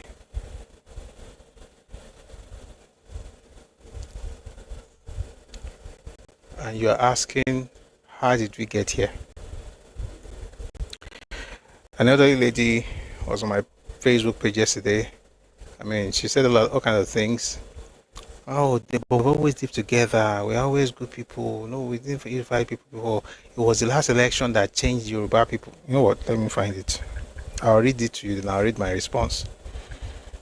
All the thing I mean, the person who died, everything happened in Yoruba land. The person who died was Yoruba. And when you hear the tears, when you hear their cries and see their tears, you think that. And by the way, violence is bad regardless of who it's happening to, whether it's happening to Igbo people or Hausa people or Yoruba people. It will just appear to you, you would not know that things like this actually happen to Yoruba people in their own land. From those who are essentially vagabonds, just moving all over the place, constituting nuisance, kill the person because of election. This guy was unarmed though. If any otherwise Kiniko question, when did we start? When did this one start in Kiniko? Let me read the stuff to you. My name is Agbalagbaleni. Only have you asked yourself why these demonic attacks, particularly amongst the Igbos and the Yorubas, only started a few years ago? The name is Stella Umweke. I'm reading from my Facebook page.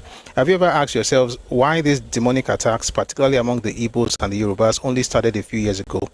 Igbos have been living in Lagos for many, many years before the Biafran War, and many years even after the Biafran War without any issues. It's a lie.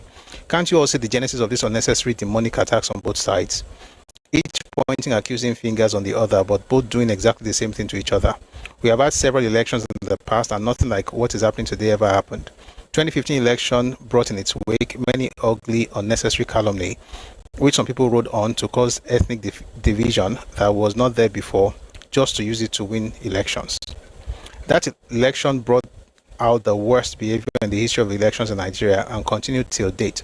The sad thing is that people do not see their own contributions to what is happening, but they see it clearly on others.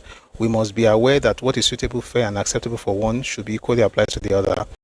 No ethnic group in Nigeria is willing to hear uncomfortably descriptions of its ethnic people without retreating into defensiveness. We all do that, so let us stop pretending that we are better than the other. Besides, every Nigerian has a right to live anywhere in Nigeria without being molested if the country is developing in the right direction, and every Nigerian has a right to defend itself when provoked. This provocation seems to be more in Lagos State than any other educated, civilized people in Nigeria. When you hear that, you'll be like, hey, she said something sensible. There's absolutely nothing sensible in what you just read, what I just read now. This is in fact, let me just read to you what I said in response. I said the demonic attacks started in 1938, championed by none other than Zik himself and supported by the so-called educated elites from his neck of the woods. Don't blame recent elections for a culture of disrespect that has become so embedded in your region it's like second skin. The only difference now is that we are responding to it just like our forebears did beginning in 1948. They relaxed after the war because they wanted you to feel welcomed, and you took that for granted. You did whatever you wanted and said whatever you wanted. Because you are so used to having your way, you find this recent pushback strange, and your desperation to find a culprit, you found a convenient shield in elections, all while gaslighting us about how educated we are in Lagos State. That's quite cheeky, but it's not going to work. In your own write-up, you've done nothing but ventilate the same ridiculous narratives while peddling. I'll tell that again. In your own write-up, you've done nothing but ventilate the same ridiculous narratives while hiding behind the title of a peacemaker. It is the culture after all, but it's time to evolve. Here's the point. They will come and tell you something like, oh, but we always live together happily, like nothing has really ever happened in the past. It's not true. Many things have happened in the past. It was so bad in 1948, people were buying machetes all over Lagos. 1948, they asked Azikiwe in September 60 that, why are your people buying machetes? Do you know what Azikiwe said? He said it was for propaganda purposes. Read the book Between the Ethnic and the National by Remi Adekoya. He was quoting the newspaper report from 1948. He said it was for propaganda purposes. His people were buying machetes. They were going to fight. It was called Lagos Press War of 1948. It started around June. And it started with Azikiwe pushing against Yoruba people. By 1 week after Azikiwe said that the cutlasses they were buying across Lagos was for propaganda purposes, he published in his paper that now is the time to take the battle to the Egbe Oduduwa in their homes and the residence of the supporters. And based on the things that he wrote, there was violence in some people's houses who were the leaders of Egbe Oduduwa. Listen, all this thing that we're seeing right now, everybody calm down because of the war. Before election, they're going to work together, but they remembered exactly how Zeke played this game. If you remember the paper we have in the Telegram channel, it was published in 1964. And it was a response to the nepotism of Igbos getting their people into federal public service. The idea that people have always just been okay with you doing what you're doing is not true. What really happened was that 3 years after that report was published, Igbos got involved in a war. Because of the killings and the war, when everybody returned, people just say, you know what? Because even during the war, the Yoruba people that you are still cursing out were sending food and money and clothes, and churches, governments were sending stuff. So after the war, everybody just calmed down, like, you know what? We're going to be good, right? We don't have to, they're just coming back. Welcome them back. Welcome home. And they relaxed. And sincerely, since 1966, there's not been a pushback towards the Igbo like it has been since 2023. Since 1966. People have had conversations, they've said, there are newspaper reports. Often Zeribe will go there and say no to Yoruba presidency. Ojukwu will say, hang Abiola. People were saying all kinds of things. Hang Abiola was in 1998 that Ojukwu told Abacha. The idea that everybody was just cool, nobody was really fighting, it's because the Yorubas took on this thing of they fought, there's no reason to fight because they just had this war, let's just calm down. But Yoruba was way, you took that thing for granted. So when you're saying things like, oh, but you're very educated in Lagos, and so what? Means you go over and say, where is the king? We're going to remove that king. In the town that your fathers have nothing to do with.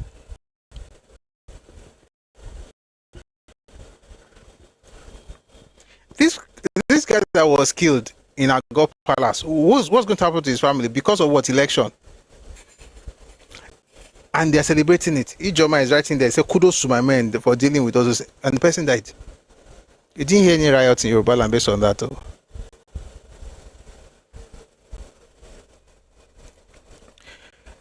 Since you don't know how to conduct yourself properly, we are going to, we have resumed that thing. And what it is not even so much fighting as it is, these are the boundaries in this place. This is how you're going to move.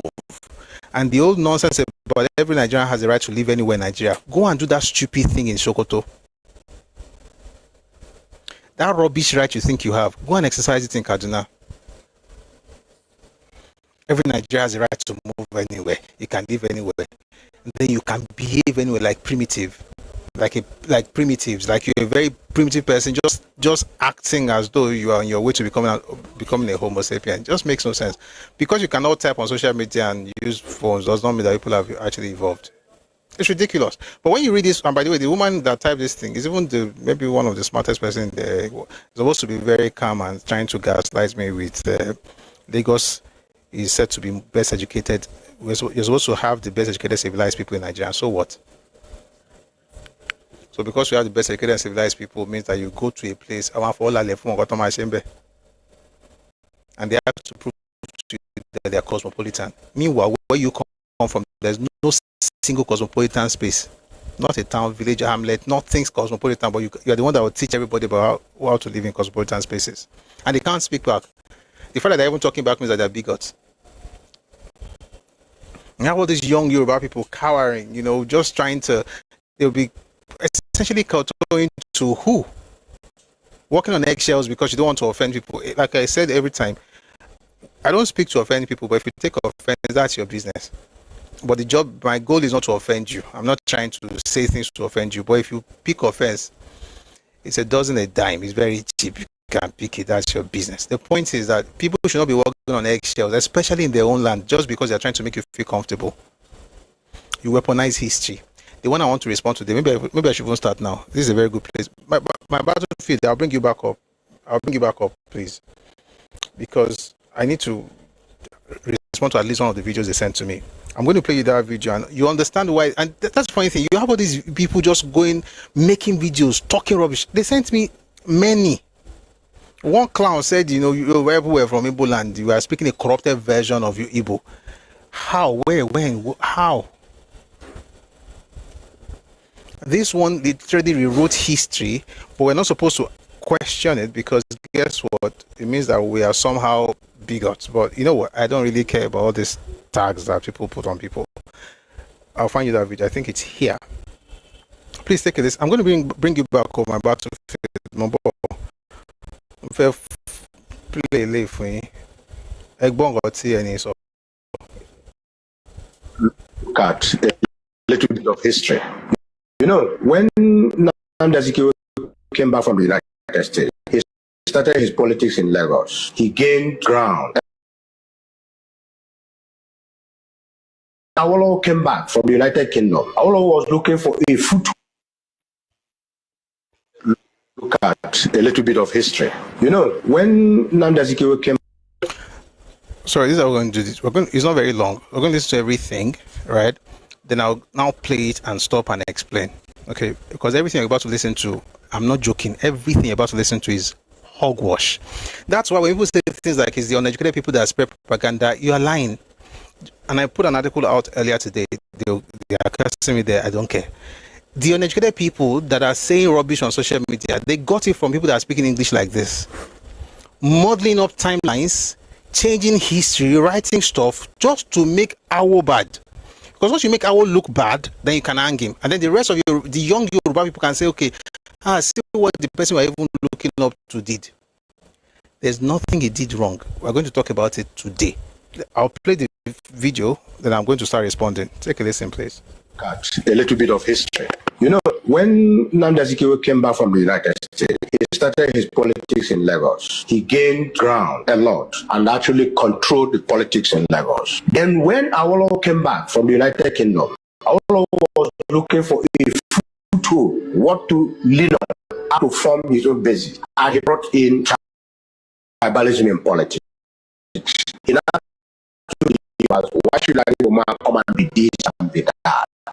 And that was how tribalism started in politics in Nigeria. Then that 1951 debacle in the Western House, where Zeke was going to be the premier of Western region, but overnight there was cross carpet and he lost out. That done. Remember then, in 1949, an Hausa man was elected the mayor of Enugu, Umaru Atine, the mayor of Enugu. An Hausa man was elected in Onitsha for Onitsha province as the representative in the House of Chiefs. A Yoruba man was elected in Port Harcourt as the mayor of Port Harcourt. His deputy was Mark Ibu, an Igbo man. So things were going very well. Then recently, you just have this paranoia about Igbo man in Lagos. Ordinarily, the Igbo man doesn't give a damn who is where, especially if there is efficiency. The Igbo man is individualistic, and the individualistic person is usually proficient, usually creative, usually productive. So if he sees a productive person, he works with that person, no matter where the person comes from.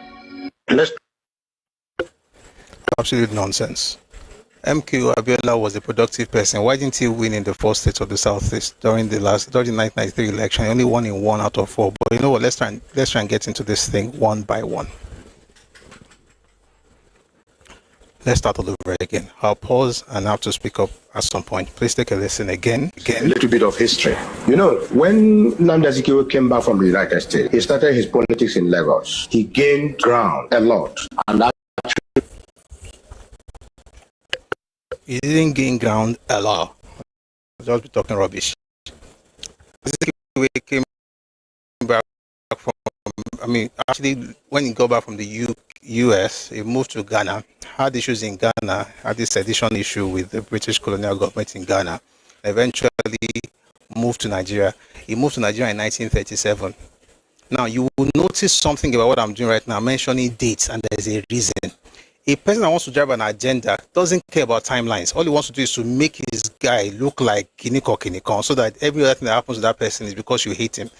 Between 39 and 51, you notice that you have about how many years? About between 37 and 51, you have about 14 years, right? So you're going to see a lot of things happen within these 14 years that just collapsed into 5 seconds. He got back in 1937. There was no political party that he joined in terms of gaining ground. He didn't gain any ground. 1937, what really happened was that there was a movement that started in 1934 called Lagos Youth Movement. By the way, I have a video here where Azikiwe said he was the one that told them to make a Nigerian Youth Movement. It's also another lie. It was already Nigerian Youth Movement as of 1936. Zik got back in 1937. I don't want to play that other video, but let me just take it one by one. Lagos Youth Movement began in 1934. It was not developed or put together by Zik. Zik was not even in the country. They put it together based on what was happening, based on what was happening with the school that we now call Yabatek back in 1934, because they were issuing certificates, and the certificates were considered to be inferior because, yes, folks will go to school there, but when you finished, you only, whatever job you got in civil service will be subservient to the person who went to school abroad, or at least to the white person. So they began to ask that, they recognize this institution, and, that certificate should not be, inferior, right? So they had Lagos Youth Movement. 2 years later, it became Nigerian Youth Movement. 1937, Azikiwe returned, and the leaders in NYM made a very major mistake. The first mistake they made was that they made him one of the executives. And the only reason they made him one of the executives, there are 2 reasons. Number one was that he could speak very well. He was an orator. There were 3 others, right? So they called them the quartet. You had H.O. Davis, Ernest Akisoya. You had, I think it was Vaughn, and then you had Azikiwe, all right? And so he joined them. They already started before he came. Now, there was nothing like he had any influence at the time in 37. But later that year, he began his paper called West African Pilot, right? And then, of course, because he was a member of the executive, he was able to, they made the mistake again, the second mistake. They decided to use his paper to push the agenda of their party and dump their own paper. So when they got to change that stuff, Zik got very angry with the fact that the NYM, Nigerian Youth Movement, will now begin to use the daily service rather than use his West African Pilot to push the agenda. And so he got very angry with that. He began to work against the party, work against H.O. Davis, wrote things against the party, and did something called, many things they refer to as anti-party activities, and everything came to a head in October of 1940. They called Zik into a meeting. You had different people gathered there, and at this point, I'm going to read something to you.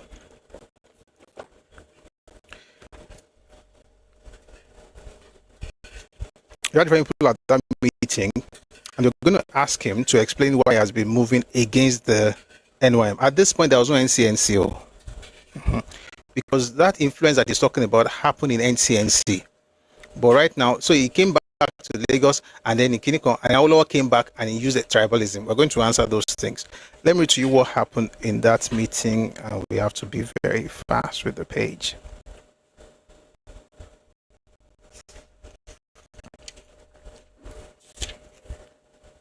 By the way, it was not, let me even say it this way. The idea that Awolowo introduced tribalism is something that the only people that believe it are fools. I don't care whether you have PhDs, they are fools. And they are fools who believe it without ever interrogating it. It's a statement that has been said over and over again, championed by certain people, starting with Zik. People like Mbadiwe, he wrote a book in 1989, The Rebirth of a Nation, wrote rubbish in there, talking about Awolowo. Anybody that calls Awolowo a tribalist doesn't make sense to me, to be honest, right? I don't really care for them that much. Because they're lying. It's not because I like Awolowo, because I actually like Awolowo, but it's not because of that, because they are lying. And I'll tell you how they even introduced this whole tribalism thing that I was saying about Awolowo. Tribalism got into Nigerian space through Zik. I'm going to read some things to you here.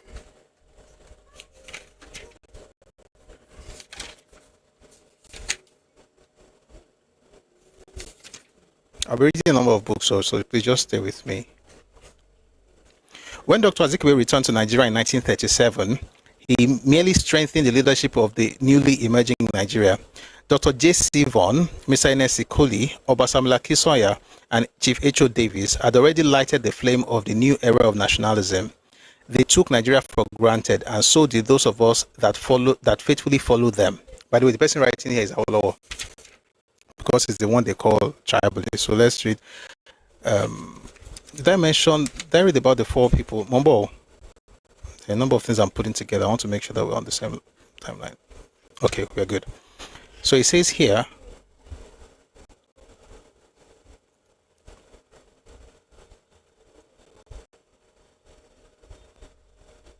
okay, let's just go back a bit to give you context. Before I end this chapter, I would like to make certain observations which I consider to be pertinent. The Nigerian youth movement was, to all intents and purposes, a vigilant, dynamic, and selfless nationalist organization. It lived up to and worked for its declared objectives and ideals, and spared no pains in fighting to uphold them. By its intrepid and enlightened leadership, it emboldened agitators in the country, regardless of where they lived.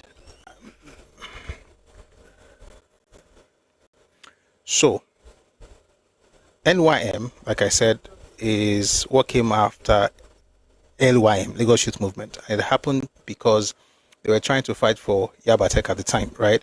Because of the kind of certificate they were giving them. They're not allowing them to fill those spaces. And one of the major goals of Lagos Youth Movement at the time, and also NYM, was something they called the Africanization of the civil service. They wanted to have people that looked like us working in the colonial government rather than having white people there. So if you give them inferior certificates, that means that you're already creating a ceiling that they could not go beyond, and therefore they're not going to become the orga in that space. Having said that, I'll now begin to read some things to you. By its intrepid and enlightened leadership, NYM emboldened agitators in the country, regardless of where they lived, to speak them on all conscientious and right-thinking Nigerian patriots and nationalists could unfold their ideas and display their talents for the common good. The credit for the genesis of political awakening throughout the country and the fostering of this awareness without the slightest appeal to tribal or ethnic sentiments belongs alone to the Nigerian youth movement.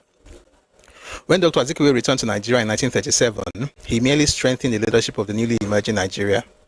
Dr. J.C. Vaughan, Mr. Ernest Ikoli, Obasamla Kisoya, and Chief H.O. Davis had already lighted the flame of the new era of nationalism. They took Nigeria for granted, and so did those of us that faithfully followed them. All organizations with which the Nigerian youth movement or its supporters were connected, no matter where founded and no matter what the composition of its membership, bore the nationally stamped Nigerian. So let me just quickly explain. It's saying here that as far as these movements were concerned, everybody took Nigeria for granted in the sense that we are all one.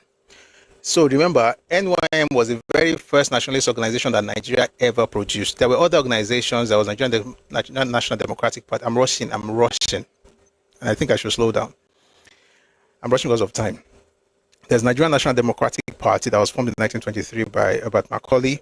But in terms of a movement of young people, the very first one that had a national outlook was NYM. And so in their minds, forget about tribal sentiments, forget about ethnic differences. We are going for Nigeria. We want the Africanization of the civil service. At some point, they also started talking about independence. They were that's kind of mindset they all had at the time. So he said any organization they put together, even if you use your own organization you're starting, you put Nigeria on it, just to give it that nationalistic outlook.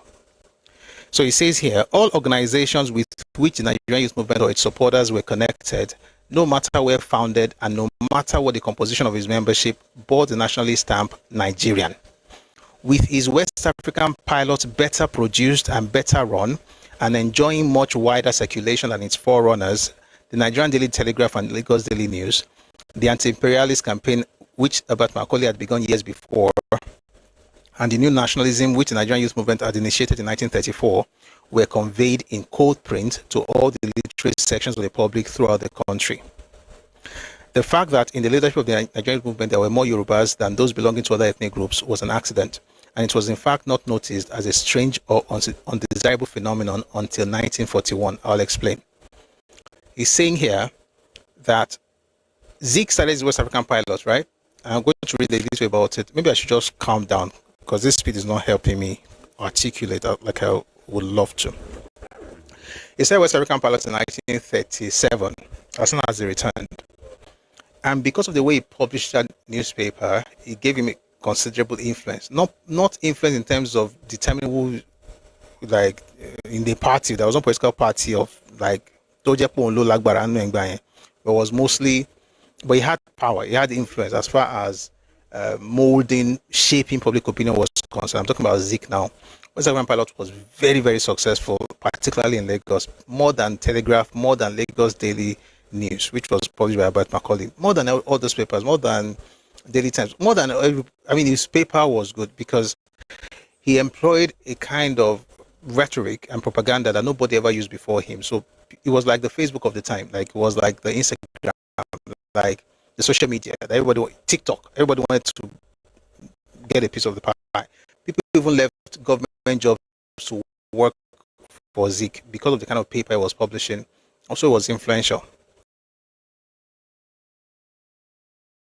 Because actually the tribal nonsense that this clown is saying Awolowo did, it's that influence that he used to do it, but we're going somewhere. The fact that the leadership of the Nigerian youth movement the fact that in the leadership of the Nigerian youth movement there were more Yorubas than those belonging to other ethnic groups was an accident, and it was in fact not noticed as a strange or undesirable phenomenon until 1941. I'll explain later. Under the constitution of the Nigerian youth movement, supreme authority was vested in the Lagos branch, which was the parent body. Officers and executive members elected by the Lagos branch alone, therefore constituted the central executive of the Nigerian youth movement. It was only to be expected that in the pre-war Lagos community, where there were very few non-Yorubas who cared to take part in politics, and that when you say pre-war, you're saying pre-World War.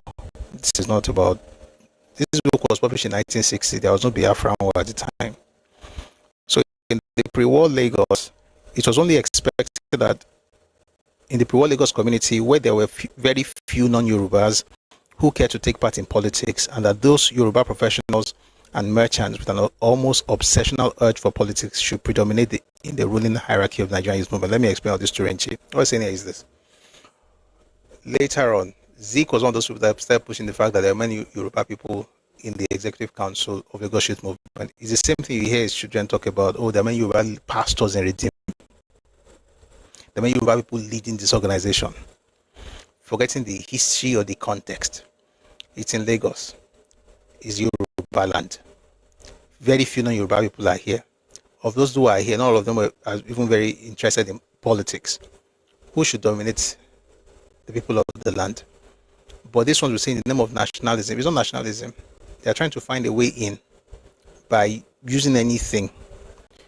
Mambo. Okay, I found what I just wanted to read.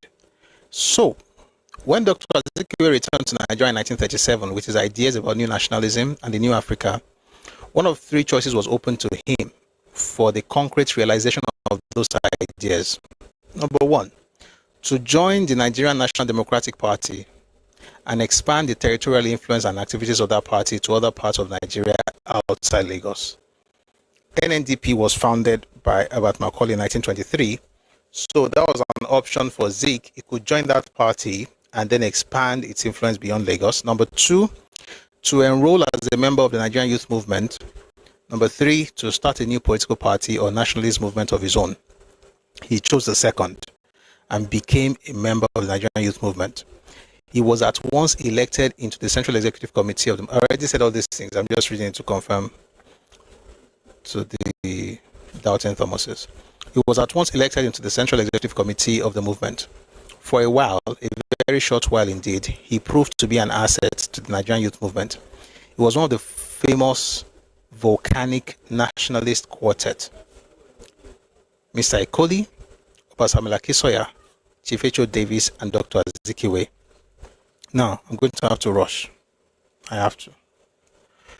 Anyway, they got into all of these things. Z became very influential with his newspaper. This was long before the days of NCNC. And, oh boy, I think I'm even going too deep.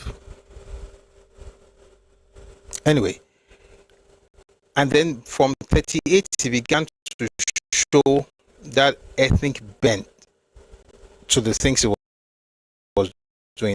So it would favor Igbos. It would downplay the what's the word? Yeah, I'm trying to talk about the tribalism accusation. He would downplay the achievements of other ethnic groups and push that of Igbos. He would publish the news of people doing something wrong, and he would write the ethnicity in front of it. But anything that the Igbo man did, he would not talk about it. And his paper was the most read. Therefore, he gave people this mindset that, oh, Igbos didn't used to do anything bad, because he was actually essentially molding public opinion the way he wanted it. Where number one was supposed to have a new Africa where there will be no ethnicity, but at the same time, the Igbo has to be the master race. Anyway, I think I'm going very fast. So what I'm going to do, I'm going to go back to the video, play a little bit more, and then respond. Take a listen, please. Control the politics in Lagos. Then when Awolowo came back from... But you're not thinking because so he was controlling the politics in Lagos. So the controlling of politics in Lagos happened 1947. All right. That was 10 years after Zik had returned. So it wasn't like Zik returned and took over Lagos. And what happened was that the NCNC was formed. Abat Macaulay became the first president. He had Zik as like a mentee. In their minds, they were doing one Nigeria. Zik then took over the party after the demise of Abat Macaulay. That was in 1947. Around this time, Awo was in the UK, like he said. But when Awo returned, Awo did not return to Lagos. So let's listen to that thing just a little bit. Actually control the politics in Lagos. Then when Awolowo came back from the United Kingdom, Awolowo was looking for a foothold, what to lean on, how to form his own basis. And he brought in tribalism in politics. He now told the Yoruba, why should... Okay, I remember now.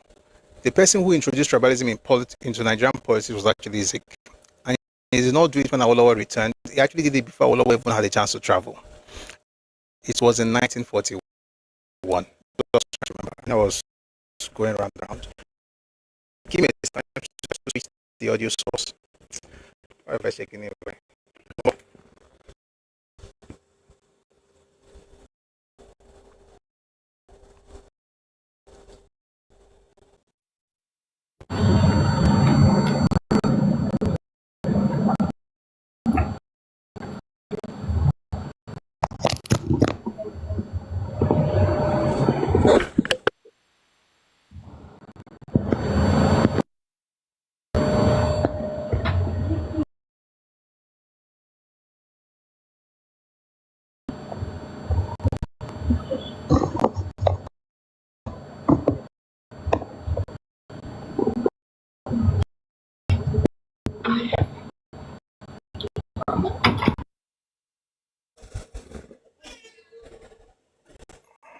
All right.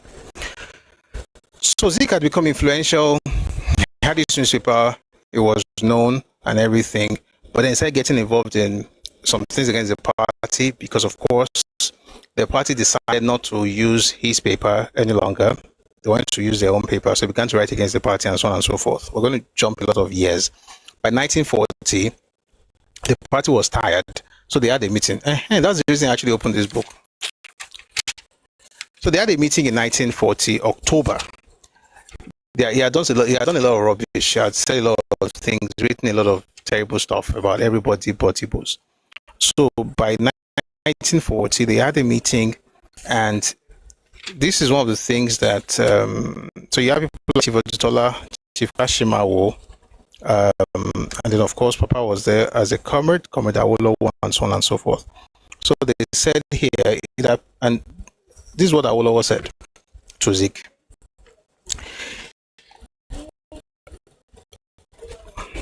So I spoke and recounted some of the doings of Dr. Azikiwe, which amounted to a breach of faith on his part with the movement, and the deliberate subversion of his ideals. It appeared to me most strange and utterly indefensible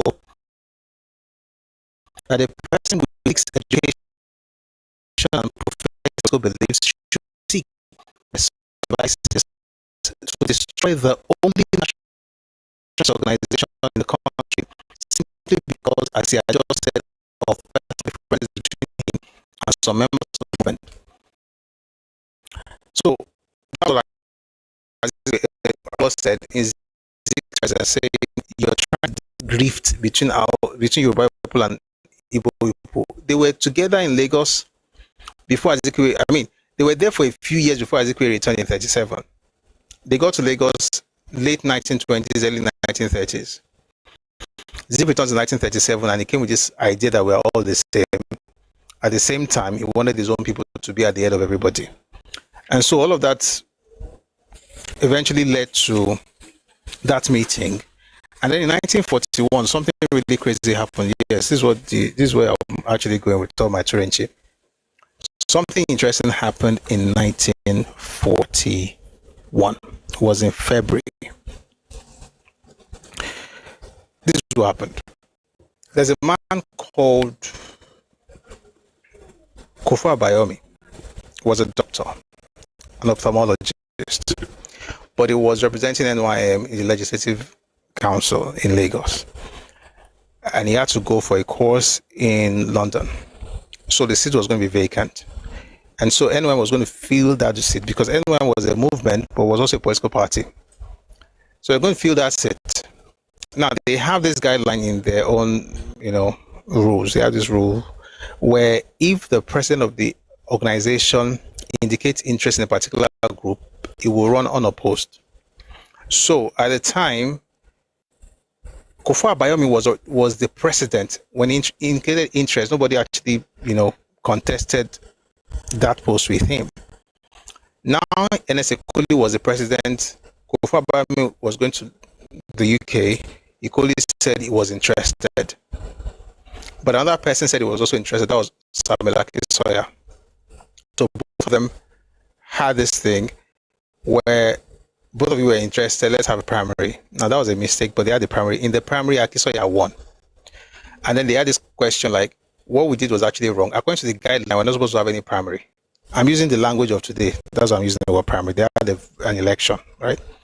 That according to our party guidelines, if the president is interested, it should go unopposed. Therefore, it should have been equally. So they called Akisoya and say, we've done something wrong. We should have stuck to the guidelines. You're not going to be running. We want Ekoli to run. Ekoli, by the way, was Ijo. Akisoya was Yoruba. It was Jeburemo. And this, I'm saying that to be very glaring very soon. Now, I had worked with Ekoli many years. And then, of course, based on principle, according to the guideline of the party, Ekoli should run unopposed. So I always supported Ekoli. Zik, for the first time in Nigerian politics, found a gap that they could explore. I want to read something to you from this book.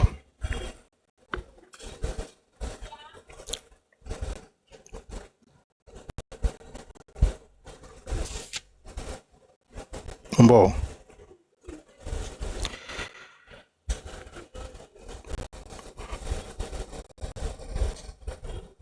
All the way from Ibadan was the title of an editorial article in the Pilot devoted to me alone. That's why alone. In a number of articles which I wrote for the Daily Service on the election, I made a fitting retaliation. Chief Esela Akintola, Chief H.O. Davis, Mr. Ekoli, and others also made very sharp thrusts and counter thrusts. At first, the Pilot made it appear that if either contestant plays, that's between Ekoli and Akisoya. At first, the Pilot made it appear that if either contestant plays the game according to the game, this newspaper will take the initiative so far as acts of aggression are concerned, of course. But it added the rider in this vein. But if there is reasonable ground to believe that one of the contestants at the rescue of the victimized politician and will reserve to itself liberty of action as it sees fit. That's editorial of 21st February 1941. Awo continues. This was, of course, a mere cloak for the vicious campaign which Dr. Azikiwe and the pilot later conducted in support of Oba Akisoya. By the way, if you read this book and you see Oba, it's because by the time they were writing this book in 1960, Sam Akisoya had become Oba, had become the Odema of Ishara. So, what was heart-wrenching to many of us was the element of tribalism which was introduced into the campaign with a view to swaying the minds of the people in sympathy for Oba Akisoya and embittering them against the movement. Now, this was in 1941. Awo went to London in 1944. Started the government to do in the UK in 1945. Returned to Nigeria in 1947. And this clown is saying Awolowo brought tribalism into Nigerian politics when he created his own party, not to have a foothold, even though his base was Ibadan, not Lagos. This happened in 1941, before Awolowo even went to the UK. Let's continue reading. By the way, there are other books. I just want to use this one. There's other books if we have time. And if people say, why are you reading only one book? We can read others. It's just time that is constraining me. But I would recommend some other books later.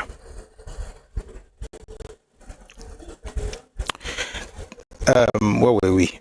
What was heart-wrenching to many of us was the element of tribalism which was introduced into the campaign with the view to swaying the minds of the people in sympathy for Akisoya and embittering them against the movement. That's the Nigerian Youth Movement. The candidature of Oba Samuel Akisoya had been rejected because he was an Ijebu, declared the pilot. And the Ijebus naturally felt outraged and went all out to fight in defense of the good name and prestige of their tribe. I knew it was not true that Oba Samuel Akisoya had been rejected because he was Ijebu. The view that eventually prevailed at the meeting of the Central Executive was that since Ikoli was the president of the movement and he had expressed a wish to contest the only seat at the by-election, it was improper that any other officer or member of the movement should come into the running at all. If Ikoli was good enough to be number one man in the movement, he was also good enough to represent the organization in the Legislative Council. I strove hard to persuade the Ijebus that they were being deceived, but in vain. I stood firmly by Mr. Ikoli to the end, and he won. Now, to explain what I was saying earlier, Akisoya was Ijebu Remo. Ernest Ikoli was Ijo. Awolowo was also Ijebu Remo. Akisoya was Ishara. Awolowo was Ikene. Was an Ijebu man. Zik is telling the world in 1941 February that the reason they didn't want Akisoya to run for the legislative seat was because he was Ijebu. Meanwhile, the reason was because the president of the movement, Ernest Ikoli, the Ijo man, was interested in the seat. Now, the Ijebu man, Awolowo, is supporting the Ijo man against his brother, but he's the one you are calling a tribalist, not the one who introduced that element into the conversation. That was something that Nigerian politicians never thought of until February of 1941, and it was introduced by Azikiwe. I'm going to see if I can open another book, because I don't want it to look like I'm reading Awolowo's book against him, so that you guys, because there are some people, I can sense it. But I'll finish Awolowo's stuff first. But I'm going to find you. His name is Gabriel. Gabriel, what's the surname? I'll find the name. I might probably read the book too. Give me a second, please. You know what? There's no need to rush again. It's not I'm not rushing again, because I think already. My orgas will understand. My orga at the top. I found a book, The Second World War and Politics in Nigeria, Gabriel Olakunle Olusonya. We'll read that later.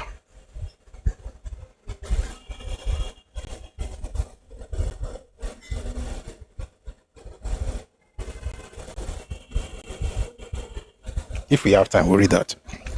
But let's continue here.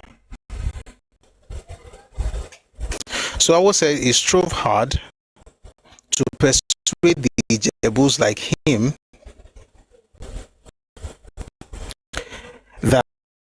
they were being deceived. Just like we are striving hard to tell Yoruba people that they are being deceived by this new, the same way you used to shout New Africa is how they are shouting New Nigeria now. It's the same spirit. He has Ziki's movement, they have obedience movement. They were violent. These ones are also violent. These ones will go on Netflix and find a way to pull down people's movies because they're not supporting Peter Obi. They look for people's houses and be threatening them and going to their companies and sending emails to get them out of job. It's the same spirit. I strove hard to persuade the Ijebus that they were being deceived, but in vain. I stood firmly by Mr. Ikoli to the end, and he won. On polling day, March 5, I was extremely depressed and agonized by the unabashed demonstrations of tribalism which I witnessed. All, pay attention, all the Easterners, particularly the Igbos and all the Ijebus in Lagos, teamed up with Dr. Azikiwe and Oba Samuel Akisoya, and all those who dared to disagree with them were openly abused, jeered at, and condemned as traitors. Does that not sound like obedient movement? Everybody that went against what Zik had written, saying that it was because of tribalism and everything, everybody that went against it, they attacked them. They were the tribalists. I'll read it again. It says here, on polling day, March 5, I was extremely depressed and agonized by the unabashed demonstrations of tribalism which I witnessed. All the Easterners, particularly the Igbos and all the Ijebus in Lagos, teamed up with Dr. Azikiwe and Akisoya, and all those who dared to disagree with them were openly abused, jeered at, and condemned as traitors. Emergency Lovers of Nigeria, PLC, is the same spirit. For the first time, all because on principles which appeared to me sound and just, I supported an Easterner against my own tribesman. But of course, Ikoli is an Easterner with a difference. He has never stooped to worship at the shrine of Dr. Azikiwe. When the post closed, I was in front of the Glover Memorial Hall. There, I was surrounded by a large number of Igbos and Ijebus who were abusing me and were raining curses and imprecations upon me. At first, I replied to them in kind, one after another, but I was soon overwhelmed. Some of them threatened to assault me. It occurred to me that discretion lay in my extricating myself from the hostile crowd. At the same time, I did not want to give the impression that I was running away, so I stood my ground, come what may. Then, like a due ex machina, Senator Shodu, at that time, I think it's Shomolu or something.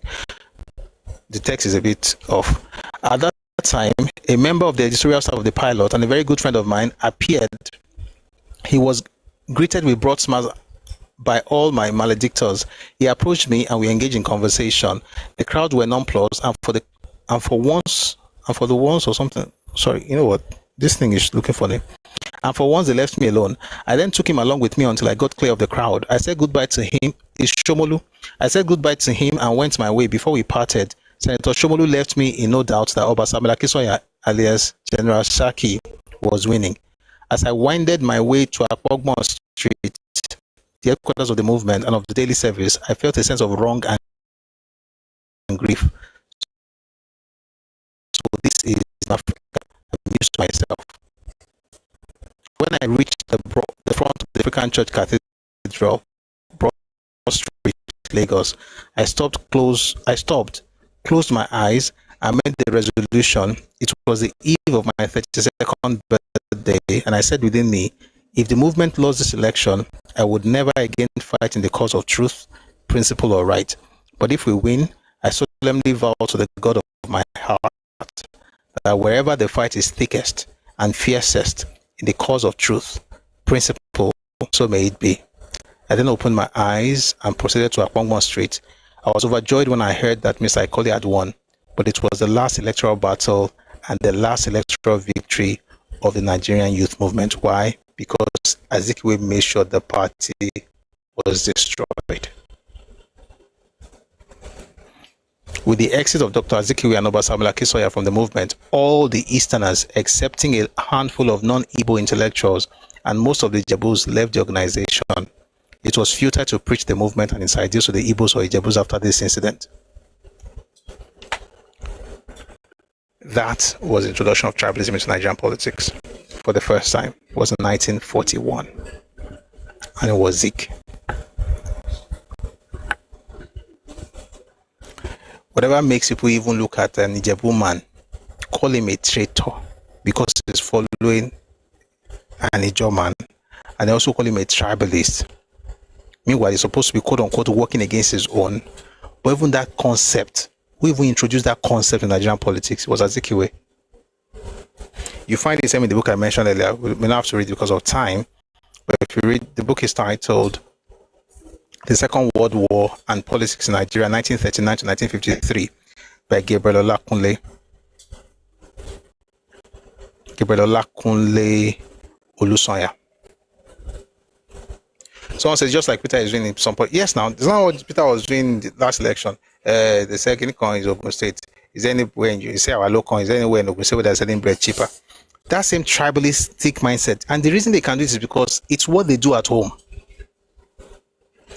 Peter Obi somehow managed to break a so-called homogeneous space into Catholic versus Anglican. You think he will not do it in the Nigerian space?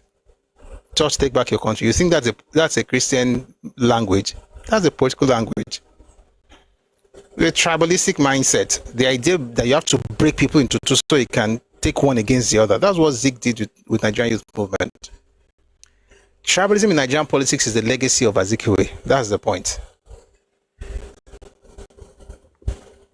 And I will tell you this, you're going to read a lot of books written by Igbos, whether it's Achebe or it's Badiwe or Azikiwe himself. All of them will keep saying, look, his Awo is Awo. Awo did not even have any political party until 1951. 10 clear years. 10 years after this happened. So when he said Azikiwe was very popular, Awolowo now came and introduced tribalism is nonsense. But let's listen to a few more things and we'll see how much more we can cover before we go tonight.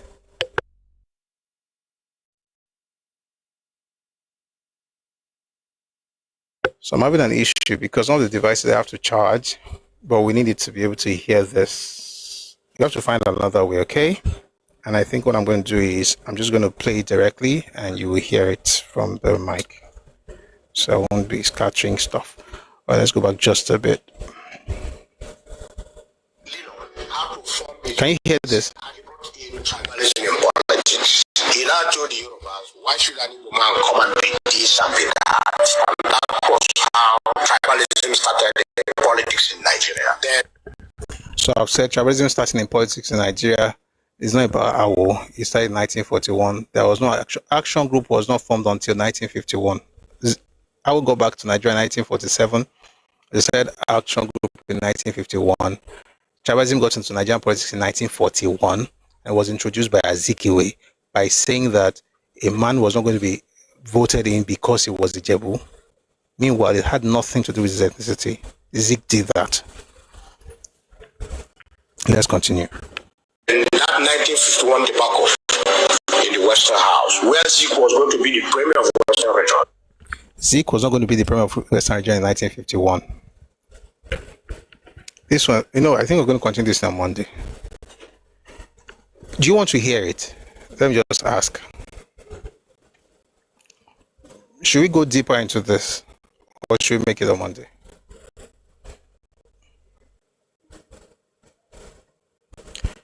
Tiny on YouTube, I see you. Tiny says, could you schedule a day to explore Iran's and his motives behind unifying the federal government? Let's do that on Monday. I'll just copy and paste it somewhere. You want also many people are saying yes, as in we should continue, Abi. Okay. Because I want to make sure that you are interested. Okay, so let's continue. So he said that Zik was going to become premier in 1951. That was not true. In fact, there was no position like premier in Nigerian politics in 1951. Nobody could become premier in Nigerian politics until 1954. And Zeke was not trying to become premier. So, and the wahala with Zeke in that election had nothing to do with premiership. You see?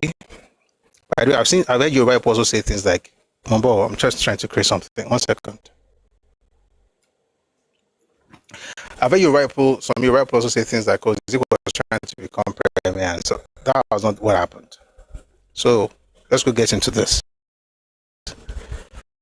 What happened if it was this? Zeke had run for office in Lagos to represent Lagos in Western Region Parliament, which tells Mombo, please power tap on TikTok.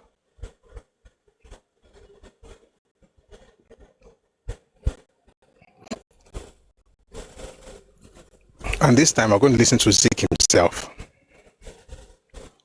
We're going to listen to Zeke. So that at this point, we're not going to read someone else.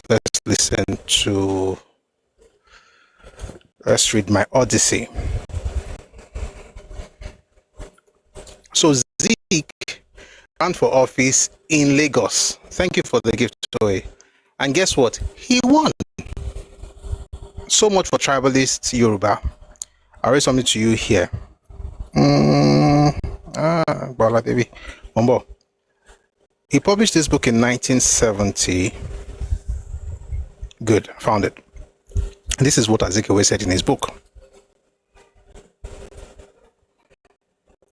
He says, towards the end of 1951, I stood for another election, this time to the Western House of Assembly. Again, pay attention. He's not trying to go to federal anything. He's going to Western House of Assembly. He's representing Lagos. Not Lagos State 2. Lagos. Towards the end of 1951, I stood for another election, this time to the Western House of Assembly, as the representative of Lagos, under the Macpherson Constitution. And I topped the poll. Well, in his dreams, where I say he won. Okay. The NCNC, okay, so let's first stop there. Number one, he won, and he won that election, and he went to Ibadan to represent Lagos.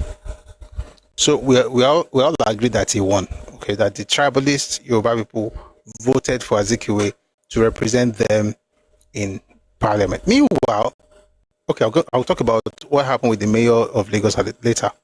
So he won. The real issue was not about becoming a premier, because nobody could become premier in Nigerian politics or Nigerian government until 1954. So there's no premiership in this thing.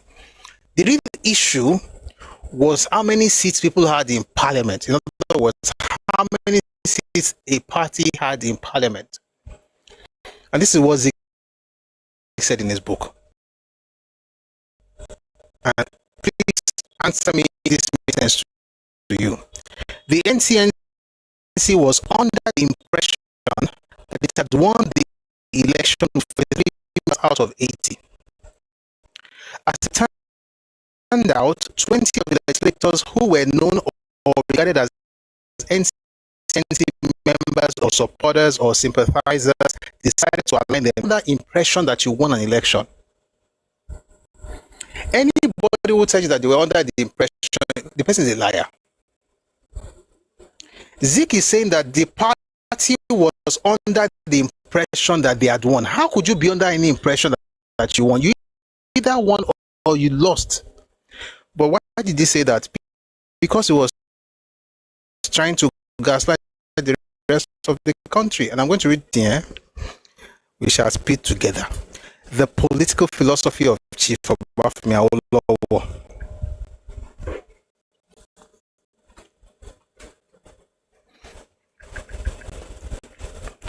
So he said they were under the so two things. Number one, we agree that he won.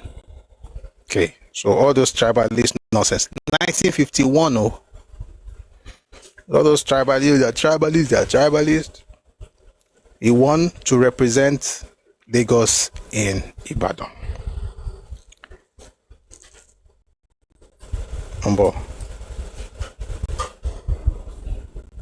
Now let's get into the details of what happened in 1951 and what the whole Ulapoli was about. It had nothing to do with it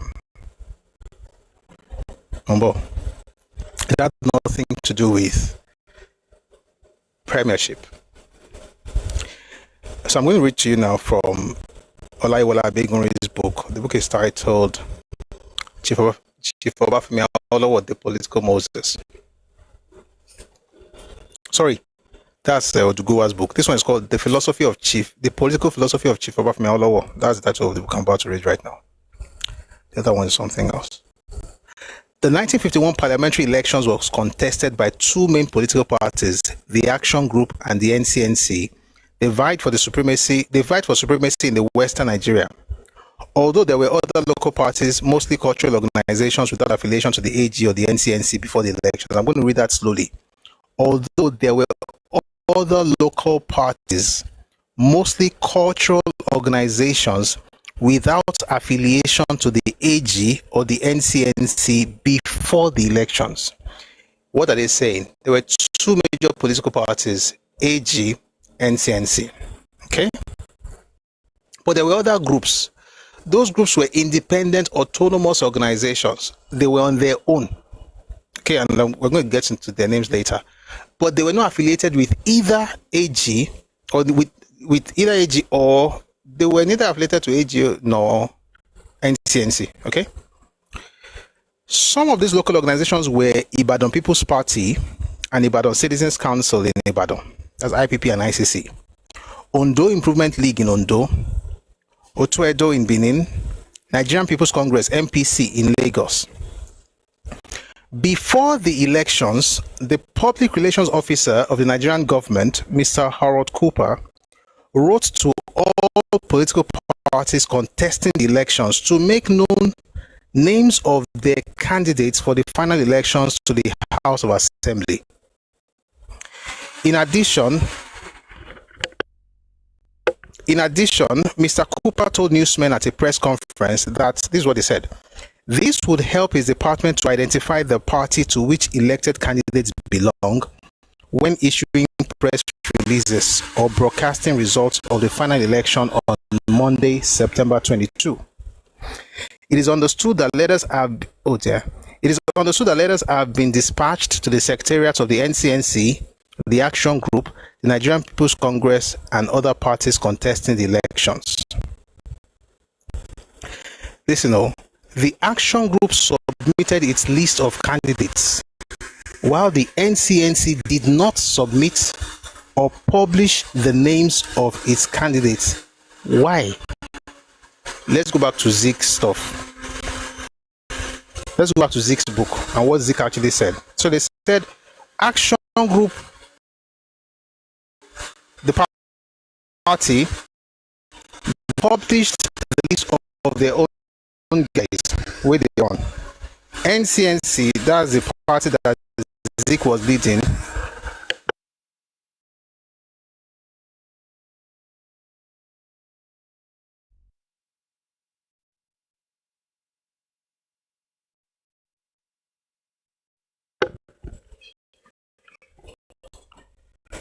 Where was I? 21:15. Yes, I'll wrap up in the next few minutes. Yeah. So the government asked for a list of candidates. Action Group published a list of candidates, while the NCNC did not submit or publish names of its candidates. But the question is why. I'll tell you why from Zeke's own book. Zeke said, as it turned out, 20 of the legislators, so it says that the NCNC was not the impression that they wanted for the 3 members out of 80. Which means they listen to NCNC members or supporters or sympathizers decided to align themselves on that party. What does that tell you?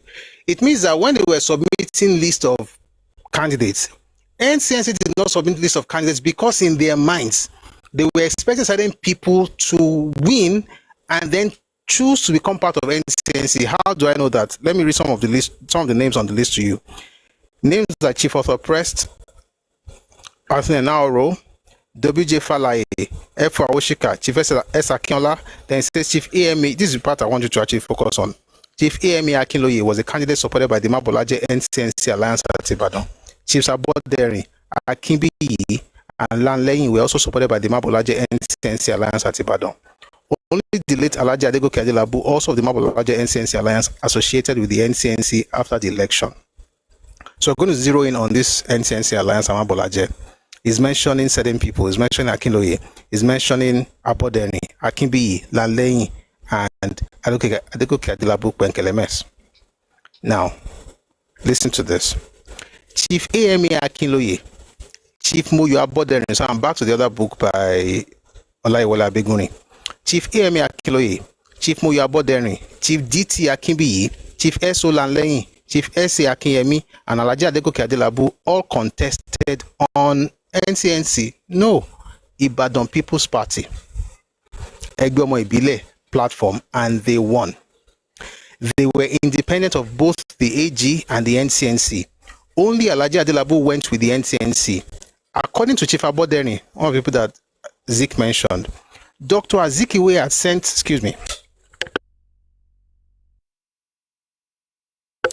Dr. Azikiwe had sent telegrams to all the 6 elected members of Ibadan People's Party, urging them to join his party, the NCNC. Dr. Azikiwe's strategy was, however, faulty, since he relied mostly on Adelabu and Akinloye, and thought that by getting the two of them, he would be able to switch the other members to his camp. I favored the action group. That's Chief Aboderi. I favored the action group, and I succeeded in getting all the members, with the exception of Adelabu, to the action group. The popular idea that the IPP cross-carpeted from the NCNC to the action group is therefore erroneous. What's the meaning of this, Turenchi? Remember we said earlier that there were other smaller parties that ran, that contested, but they were not affiliated with either AG or NCNC. So what really happened was that these names I just mentioned, these 6 of them had won on the platform of Ibadan People's Party. Now, remember, it was parliamentary. It wasn't what we have. It's not what we have right now. Presidential system. You have to have parliament and so on and so forth.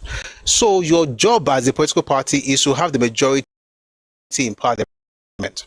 So what do you do if you're AG or NCNC? You woo the people who have already won their seats to join your party so that you can actually do what? You can constitute the majority in parliament.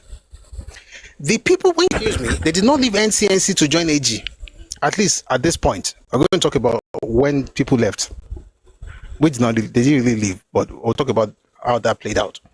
What really happened was that these folks who had won, yes, they form alliances, but the alliance is not just to form alliances, so is to be able to create a situation where you are on either side, so that this group now will be able to now choose who will become the primary officers, or the primary officers of the parliament. Okay, so what AG was doing, what AG was doing, what NCNC was doing was wooing. They were both wooing this Ibadan People's Party, Otuedo, Nigerian People's Congress, and so on and so forth. Oh, you have won. Come and join our alliance. Like this gentleman in the comment section said, oh, you won. Come and join our alliance. Now, these people chose not to join Azikiwe's party. And Azikiwe now said, we were under the impression that we had won. In other words, they were banking on the fact that after those people won, they would join them. How can you be hatching eggs that, how can you be, what's the word, breaking eggs that you have not hatched? Now, these people, and this man said that they, 5 of the 6, decided to join Action Group, not from NCNC, but from IPP. In other words, they were not moving from NCNC to join the opposing party. They were moving from the middle to choose whether to go right or left, and they chose to go AG. And since that time, they've been crying since 1951. Oh, tribalism, cross-carpeting. There was no cross-carpeting.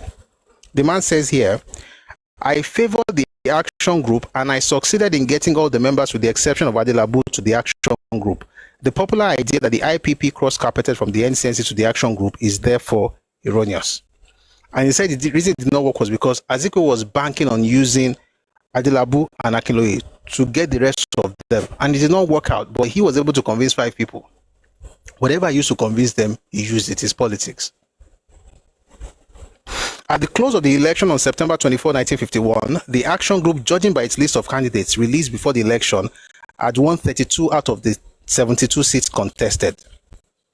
3 days later, 3 candidates who contested as independent and won joined forces with their colleagues to sign the action group pact of loyalty.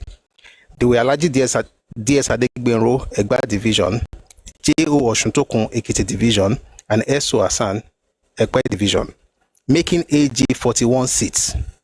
Chief Adeola Odutola contested and won as an independent in Ijebu-Ode, and after the election declared for the AG. Chief Adeola Odutola's declaration for the action group was announced by Chief Bode Thomas in the Daily Times of November 1, 1951. In addition, the 3 Otuedo members, including Eso Igodaro, Benin Province, won on the platform of their local party, and he also declared for the action group.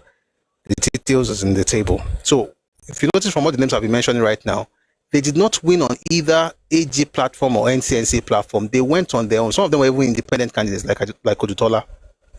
They won on their own, or maybe on a political party platform that was neither of the 2 big ones. And after winning, they chose to join action group. The NCNC people said, oh, they cross-carpeted. How did they cross-carpet when they were not even on your carpet to start with?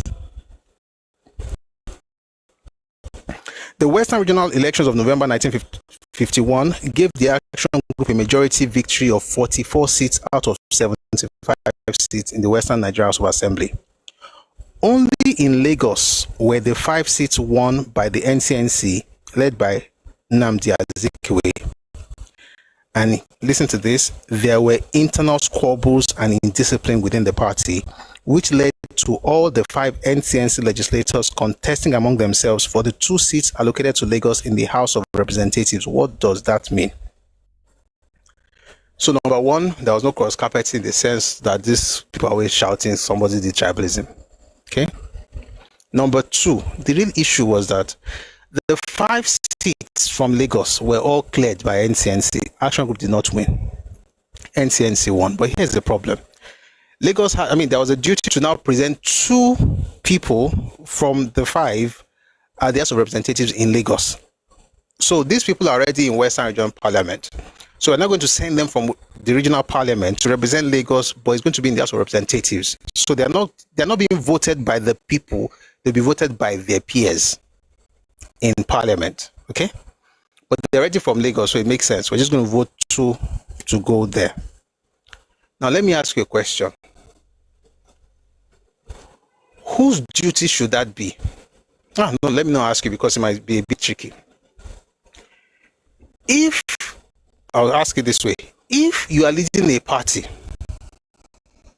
and you have managed to secure all the seats in Lagos, different parts of Lagos, and you're now in Western Region Parliament in Ibadan, you have 5, and you are supposed to be the president of the organization and you have 5, should you not have that conversation amongst yourself, 5 of you, and bring up 2 names, present those 2 names to the parliament in Ibadan, and then maybe they will now vote for them or not?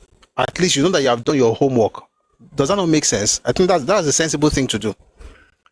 Zik and NCNC did not do that. Each of the 5 people wanted to be in the seat in House of Representatives, and only 2 could go there.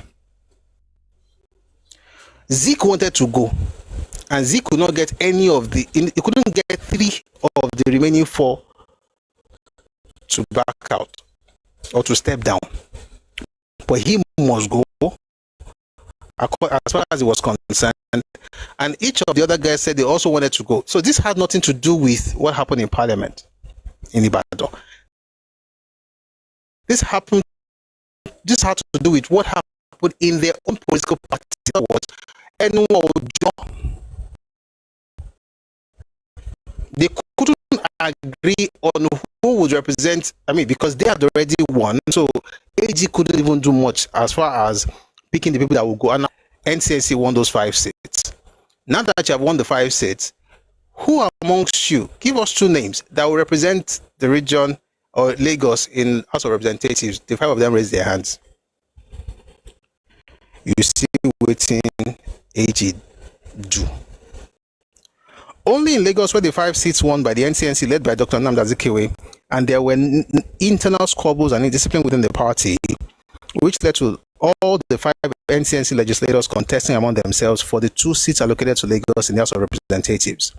While the 1951 elections became the seeds of discord, the results in Lagos, as recorded in the Daily Times on November 22, 1951, had noted that the election result was a disappointment to the NCNC, whose leader, Nnamdi Azikiwe, has anticipated a majority in the regional and central federal legislature prior to the election. In other words, what they wanted to do was to take Lagos, just like the one I was shouting, we must take Lagos.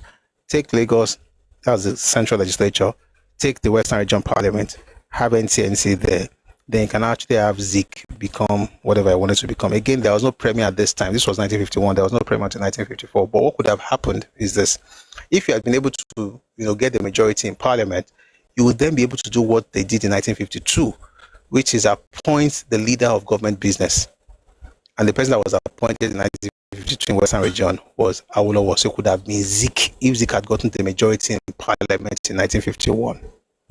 The fact that I did not get that majority is what want to kill them. And voila, on here. The election result was a disappointment to the NCNC, whose leader, Nnamdi Azikiwe, has anticipated a majority in the regional and central federal legislature prior to the election. Azikiwe declared that he would not accept a ministerial post in an inferior legislature of the colonial type. The loss crippled the plan of the NCNC leader to paralyze the machinery of government. A new constitution for Nigeria. I'm going to jump very quickly. When the Western Nigeria House of Assembly met for the first time on January 7, 1952, 49 members instead of 44 declared for the action group, thus culminating in a controversy that created a long mistrust between Chief Awolowo and Dr. Azikiwe. Apparently, the action group led by Chief Awolowo was able to organize the Western Regional Government with a comfortable margin, AG 49 and NCNC 26. But the House of Representatives,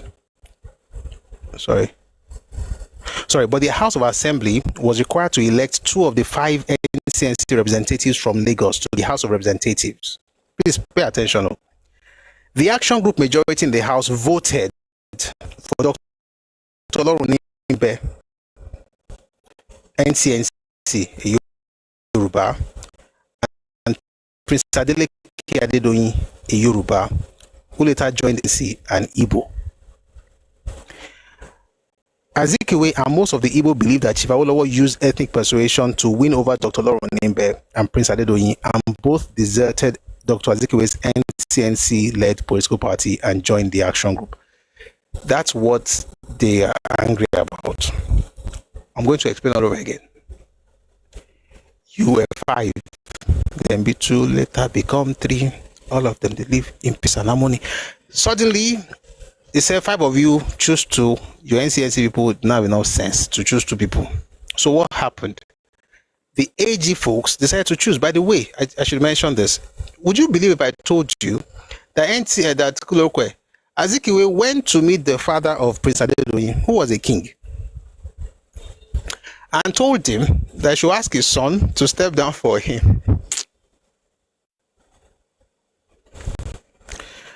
I don't want to get into many books today, but let me just tell you the story.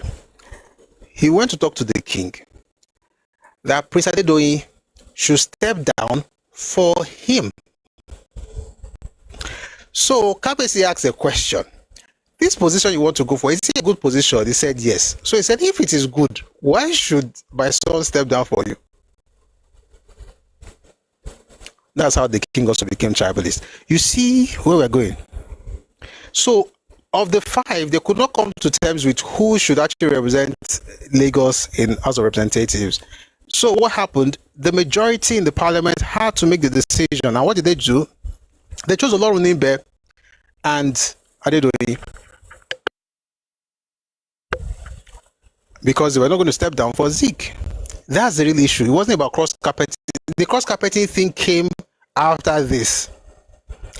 In the sense that those two eventually left and joined AG.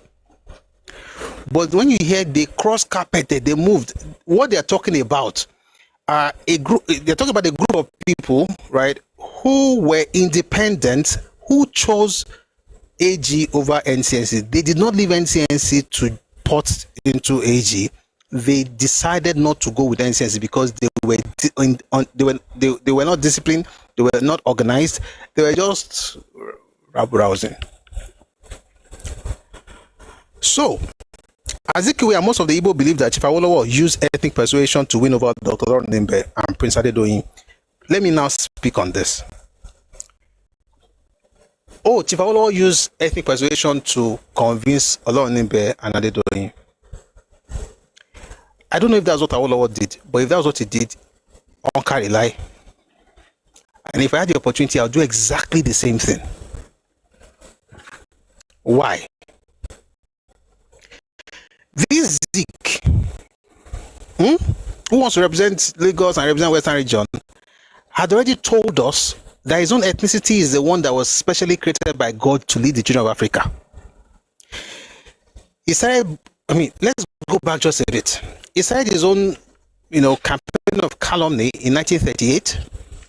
By 1940, he had perfected, for 2 years, he had perfected using his newspaper to push the Igbos as a master race in Nigeria, while putting the rest of us down, and then telling all of us that there is no tribe, no ethnicity, we are all tribeless.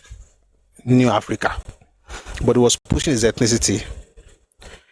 He had done stuff for secondary school students. He had made it look as if they were, in fact, the words he used in his West African pilot, August 1940, he said the boys from CKC team, that's Christ the King's College in Onitsha, they had exceptionally developed brains. Why? Because they won a football match 5-4.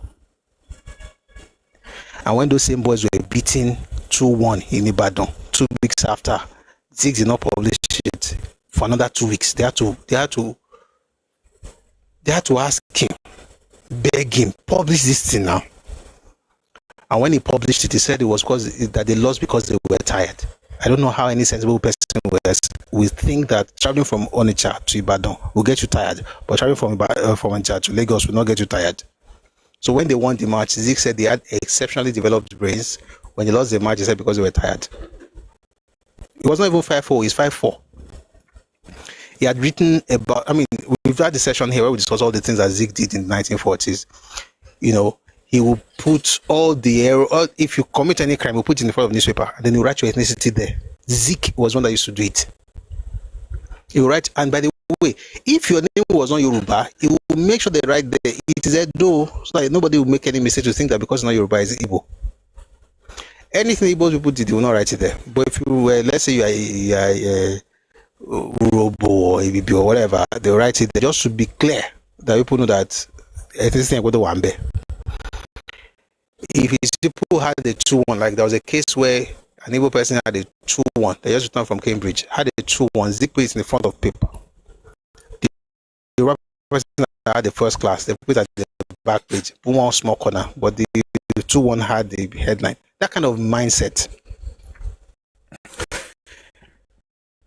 Then in 1941, he did that tribalism stuff I mentioned earlier. He introduced tribalism into Nigerian political discourse by saying that the reason they didn't want to vote for Akisoya was because he was Ijebu. Nobody ever thought that kind of nonsense before he came up with it. I don't know if that was genius or ingenious. Anyway, that was 1941. Speed all the way to 1944 was when they organized the Igbo National Caucus, and they had only one goal: the perpetual rule of Nigeria. I've read the document here before. And the goal was to actualize that. I mean, the plan was to actualize that goal in 20 years by 1964. By 1945, Onyema said that the domination of Nigeria by the Igbos was only a question of time. In 1948, Zik wrote, that's in 1945, the Igbo Federal Union in London, where against Egbe Modudu had been established in London, even though they were also Igbo Federal Union. They said we were tribalistic, but they had their own. That was in 45. In 1948, Zik wrote extensively against Egbe Modudu being founded in Yoruba land, to the point where he called it a fascist organization that must be pulled down. They attacked Yoruba people for founding Egbe Modudu in Yoruba land. Meanwhile, he was leading Igbo Federal Union in the same Yoruba land. He was the president. And to not make it worse, he decided to organize Yoruba Federal Union with some Yoruba people in NCNC to counter the efforts of the real Yoruba sensible people that were doing something in Egbe Modudu. That's why he says some people are not sensible Yoruba people. Like some of these children that always cursing people out.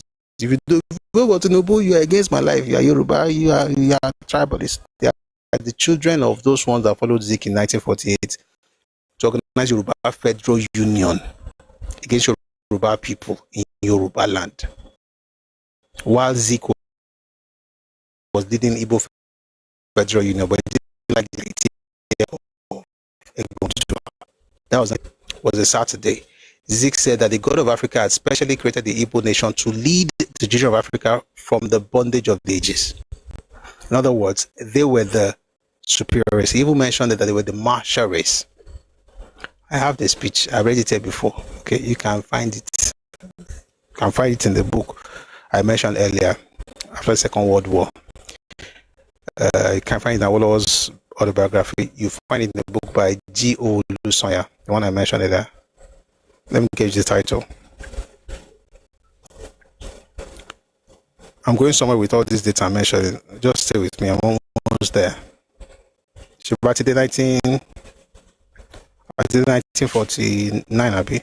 Yeah, the book is called The Second World War and Politics in Nigeria, 1939 to 1953 by G.O. Lusonya. That was in 1949. God has specially created them to lead the rest of the country. Okay? This was 5 years after they planned to perpetually rule Nigeria. That was then in 49, God has specially created them. Then in 51, he won a seat to represent Lagos in Western Region Parliament. And then that in 52 January, he now wanted to represent us in the Central Legislature. And he now said that I'm using ethnicity as a basis for countering him. I don't know if Awolowo did it, but if he did it, that's what any sensible person should do.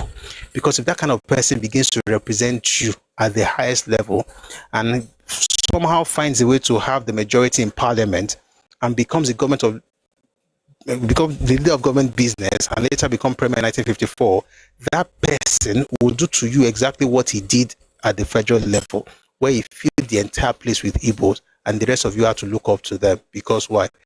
They are specially created by God. If anybody comes to me and says, oh, they use ethnicity, and so what? You have spent the last 1938 to 1951, the last 13 years. Meanwhile, in the midst of all of this, in 1951, he was talking about unitary system. You have spent all this time telling us that God has specially created you. You are better than everybody. You are superior race. We don't have a right to have our own group. You have done all these things. So you have antecedents. But I should be blind to that and allow you to come and become leader, or to become, it's not even to become leader of government business. So it should become representative in Lagos. What is paying them is not premier. That's what I'm trying to tell you. There was no premier in 1954. There was no premier until 1954. This is 1952 January. It was that they did not appoint Azikiwe to go to Lagos House of Representatives to represent the rest of us. But they should not do it because it doesn't matter. If you're a Yoruba person, I'm like, I read the book by an elder statesman. I won't mention his name because I don't like what he said. He said Yoruba people should have allowed Zik to run. I said, why should they allow him? when you know what he has been writing since 1938. Are we joking? You see what Obi has been doing. I have his videos of things he was saying about Yoruba people, and they talk about Igbo people that they are the real Nigerians. I played the video here before. But the video is that I play. They are the real Nigerians. They're everywhere. In fact, let me play it so that you know that nothing has changed. The more things change in this country, the more they remain the same. It's the same idea. I can't believe we've not even gotten to half of this video. Our news was so long. Anyway, I'll put the video out when I'm talking. He said they are the real Nigerians. They live everywhere. After the native population all across the country, they are the next person, they are the next group. Yet Nigeria doesn't give them their own right. Exactly like what Zeke said in 1949. He said that they have been under the burden of onerous taxation. They've used their taxes to develop other regions, which is nonsense because even the government complained at the time.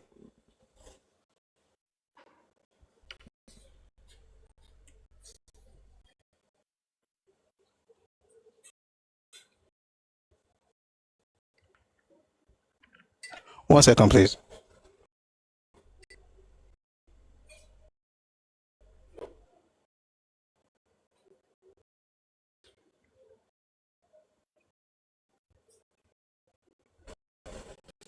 This place is just, I don't know what's happening. Sorry guys, I'm going to continue this on Monday. I may have to go through everything again, Sha. Or if I can finish it now, I'll finish. But let me just find you something. It's the same thing, that's what I'm trying to tell you. Okay? And you have the Yoruba people that want to they want to tell the person, I'm not tribalistic. If you call me tribalistic, that's your business. I don't care. You can't spend 13 years denigrating people and then tell them that you want to become their representative, and if they say no, they are bigots. You are you god. Listen to Peter Obi. But this year, they go treat you say you no be anything. And now we be Nigeria pass. Why you talk to her? How you be Nigeria pass? You be Nigeria pass me. If you go for anywhere for this country, when you see the citizens of the place finish, like woman will feel. As Igbo people there everywhere. Now they do trade, now they do workers, now they do local shop, everything. And I also they come Lagos, do that, go Ibadan, do that, go Medugri, where they fight, do that, go Yola, do that, everywhere we did. They go to treat us like people will say they want to take here. But as they push us like every day, they go attack us. They go buy our house. The government they don't want us to be part of anything. Even when they do post, they don't give us. Even if they don't give us, they give us the one where they just give these people like they don't chop all the meat. Maybe they take the. I'm going to have another session, right, where I'm going to compare Zeke and Peter Obi. It's the same strategy. Zeke is just a smarter one, and I hope that's nothing pensing. I hope it's a compliment. He's using Azikewe's playbook through and through. Nothing much has changed.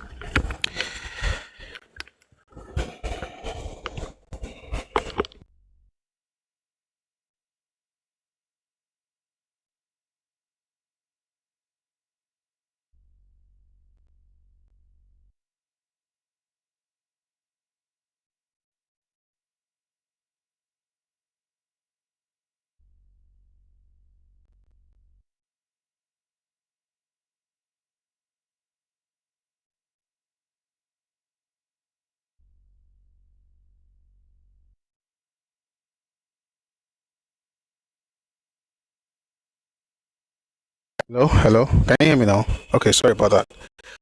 I said the issue I'm having is that you have 1 minute video and you have to spend like 1 hour or two to respond to one video because they talk very fast, and every word that comes out of their mouth is a lie.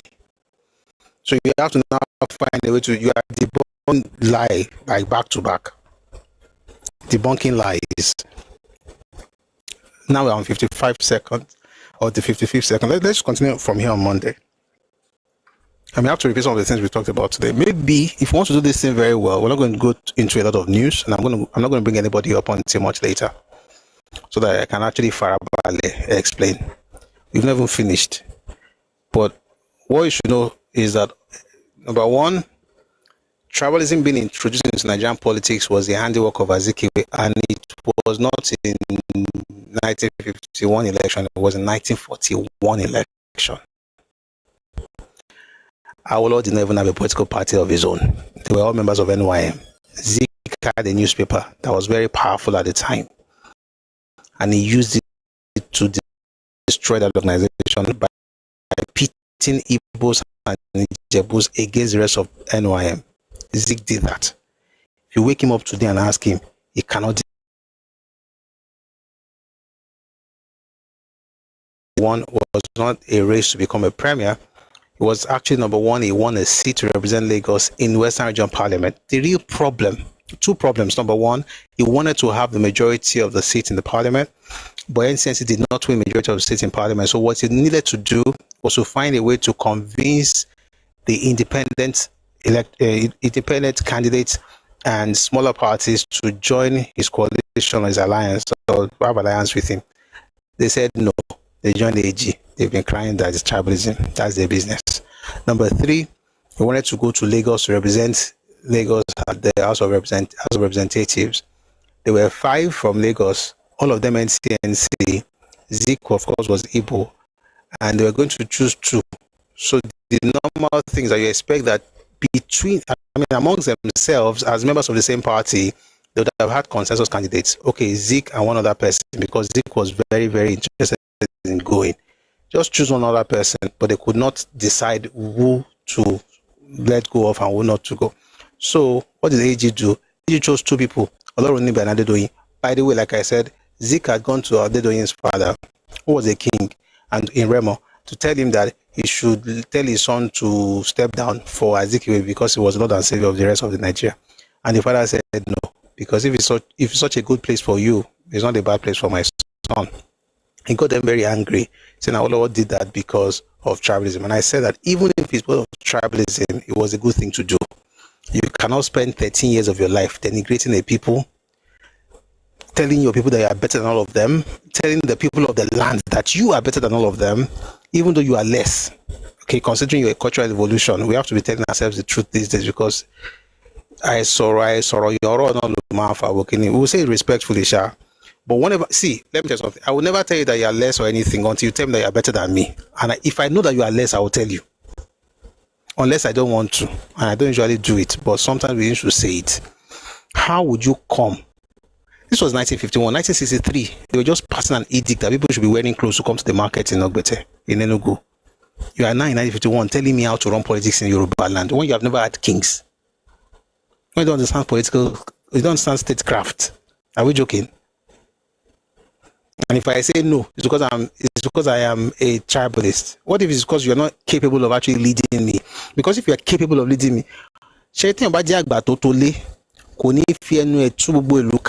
for 14. In the midst of all of these things, Zik had already brought the matter of Yoruba Tennis Club. Oh. I didn't mention that. You say you want to join Yoruba Tennis Club. Why would you want to join Yoruba Tennis Club? They said no. You said it's because they are tribalists. How? Yoruba Tennis Club. They said I should not join Yoruba Tennis Club because I am Igbo. No. They said you cannot join Yoruba Tennis Club because you are not Yoruba. He created the rockers based on that alone. Say everybody was tribalist. Thank God that organization is clocking 100 this year, 100 years. Just going everywhere with entitled mindset and saying we are all one Nigeria. Go and do the same thing in your village now. Must I open my life to you to prove to you that I'm one Nigerian with you? What kind of rubbish is that? So if if Awolowo use ethnicity and say we are Yoruba people to tell those people that you guys must represent your people in your land, he was right. Because there is no way you're going to let somebody who has denigrated your people and told them that he and his own people are better than your people in your land. You will be senseless to vote that person to go and represent you at the highest level. As a matter of fact, the fact that the person is even representing you, God save it, shows that you have Yoruba bots. If not, what on earth was he doing in parliament? And I've heard people say things like, Azikiwe could speak Yoruba, and so what? Azikiwe could speak Yoruba, Ojukwu could speak Yoruba, so what? You can speak English. Does that mean you can become the Kiniko in England? Does that mean you can just become MP because you speak English? Even if you were born in England, just because you can speak English, does that mean you can become MP? What about competence? Should we like competence, Abi? What about, do you really care about the people of the land or just about your ambition? Zik never cared for Yoruba people. How do I know? By reading his speeches. And if you think I'm lying, because some people will be maybe he's lying, I recommend the book Zik, the selected speeches of Dr. Nnamdi Azikiwe, published in 1961. Find that book, read it. He was talking about political party they're going to win, and it's okay. I'm not against what he's saying. No, it's just that I don't see myself in his vision, which is okay. You don't have to have a vision for me. Have your own vision. That's okay. But if I don't see myself in your vision or if I'm not featuring in your movie, I don't have to participate in the rehearsals, and I don't have to give you any money to make the movie. And if you cry and say you're a tribalist, that is your business. May God bless us. We'll continue from here on Monday. This video is short. I actually thought I was going to get through this in very short while. We'll get deep into it on Monday, I promise. This particular one, and then there's another. There are many, but this one is short, so do it. But everything they say is propaganda, and Yoruba people we don't owe anybody in this country, but we owe people love, respect, okay, as congenial people, as children of God. We love everybody. You know, you are free to live in Yoruba land and succeed and thrive. I mean, everybody that live in Yoruba land, wherever they come from, may they succeed, may they do well, right? But when it comes to how this place will be run, we determine it. Call that tribalism. That's your business. Thank you for listening. My moderator is asking us to close. I want to thank everybody who was part of this session, but I promised my battlefield I was going to bring him up, so I have to fulfill that promise. I apologize. I'm not going to bring anybody up because of time. It's almost 10. I didn't know I was going to say this long. We've had like 3 batches of people who had come up earlier. My battlefield, are you there?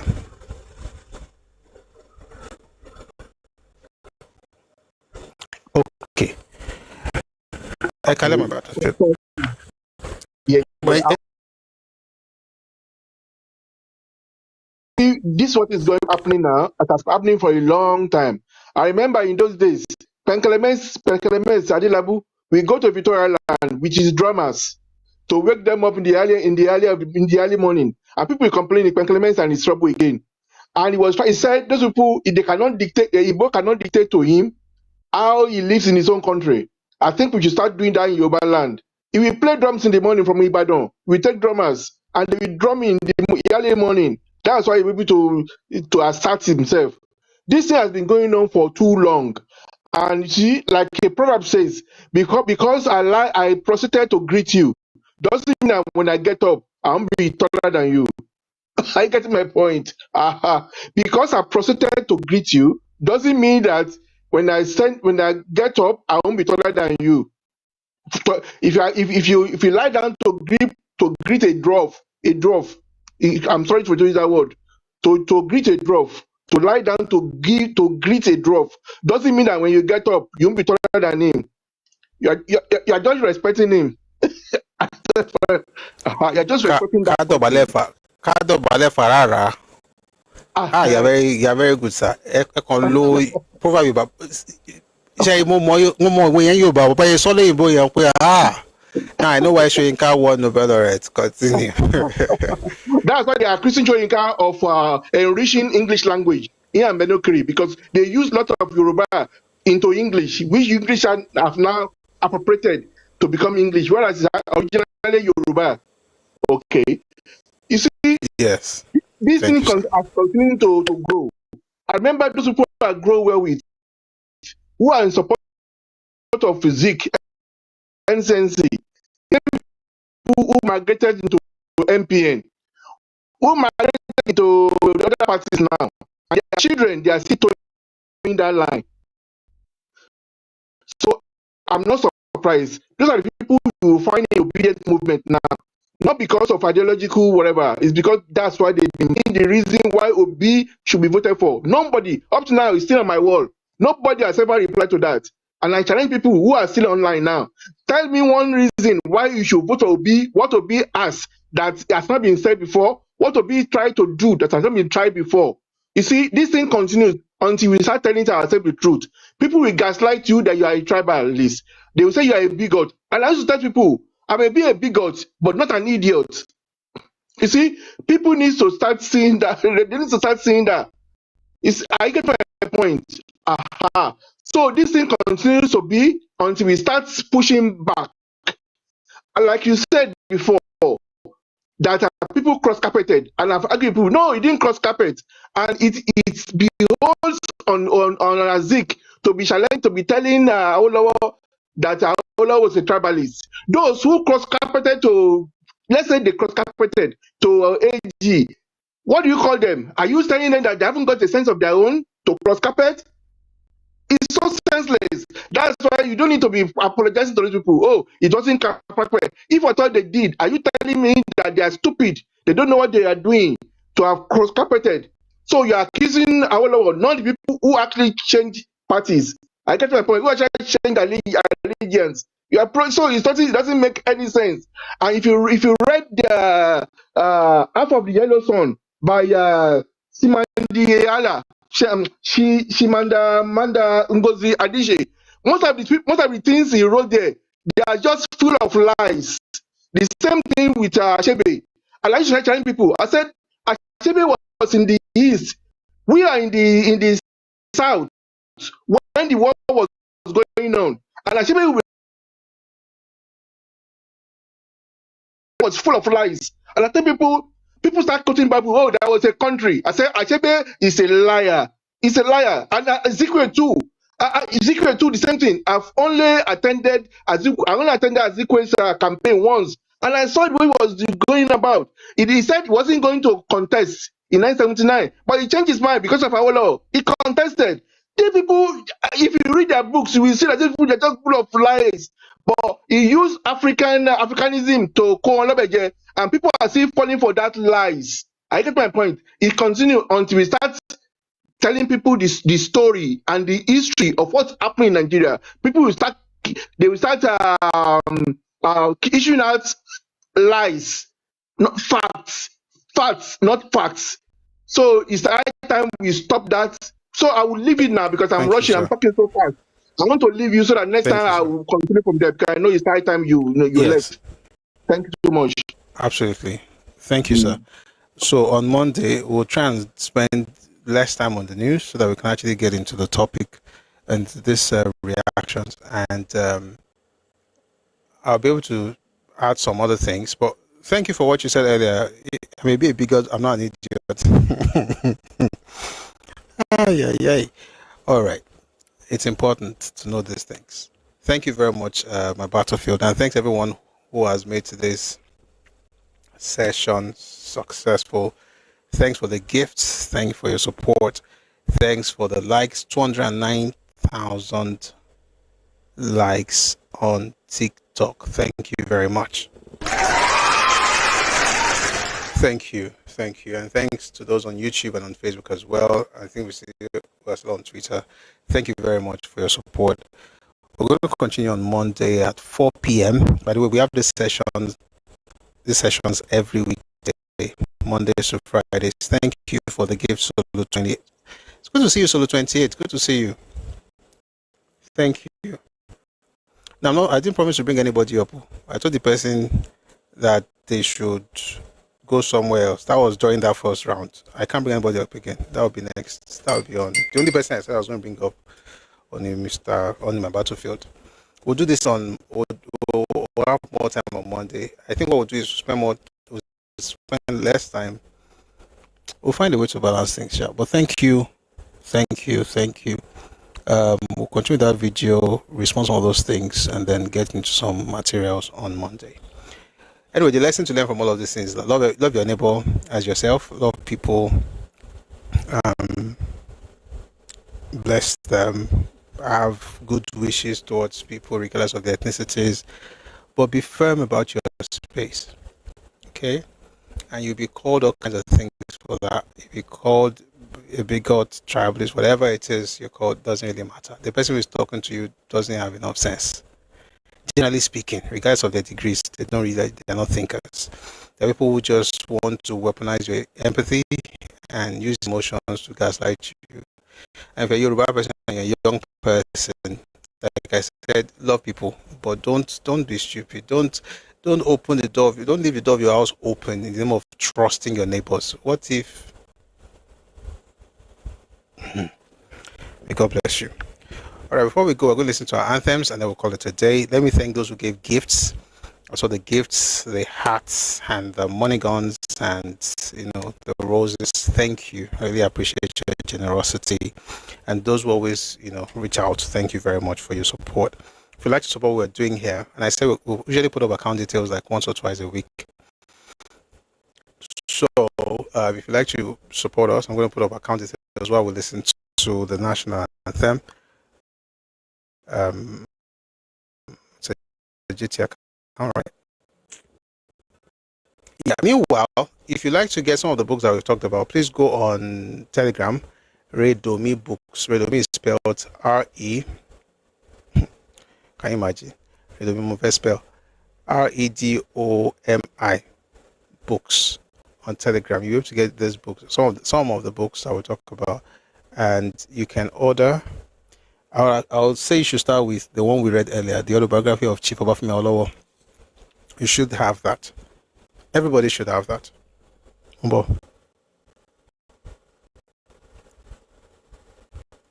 Everyone should have that book. So if you like to have that, please check out.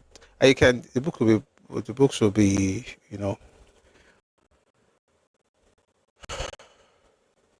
sent to you wherever you're in the world. Okay, so you can just order and the books will be delivered to you.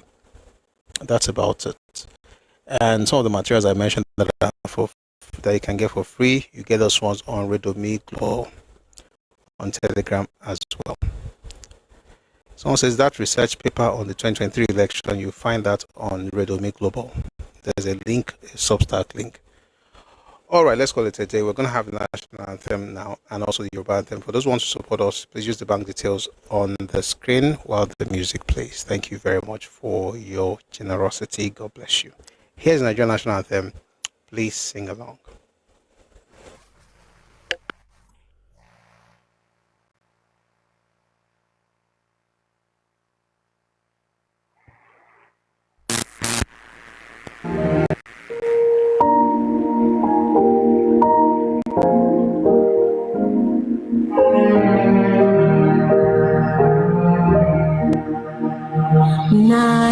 Nigeria, we hail thee, our own dear native land. Though tribe and tongue may differ, in brotherhood we stand. Nigerians all are proud to serve our sovereign motherland.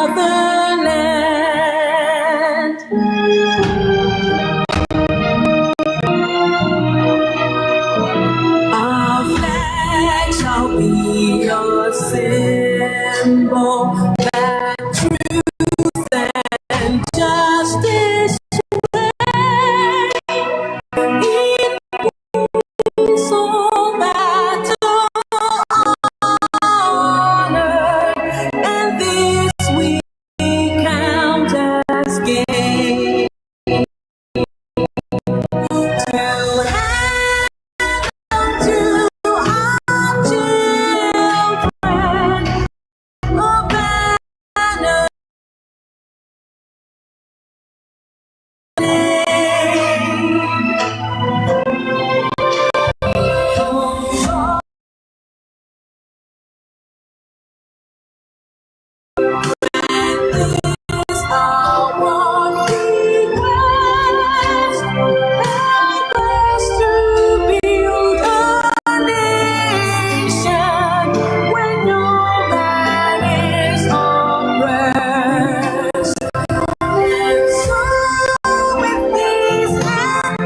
ìṣọ̀kan àtòmìnira ni ẹ jẹ́ ká máa lépa tẹ̀síwájú fọ̀pọ̀ ire àtòhun tó dára.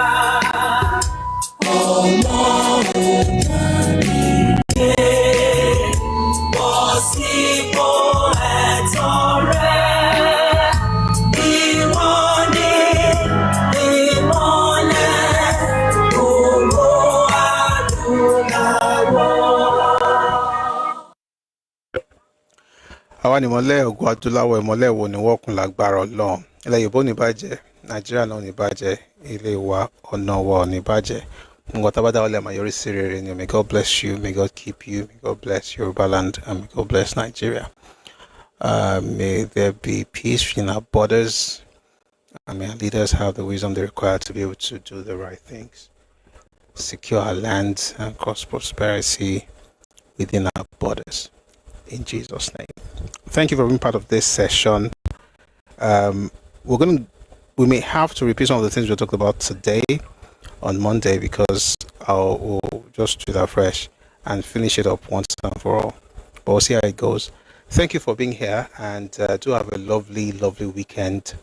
And thank you, Moderator Empress. Thank you for your work and for reminding me. Have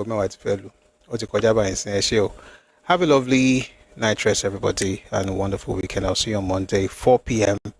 Ife time, West African time. God bless you. Odaro.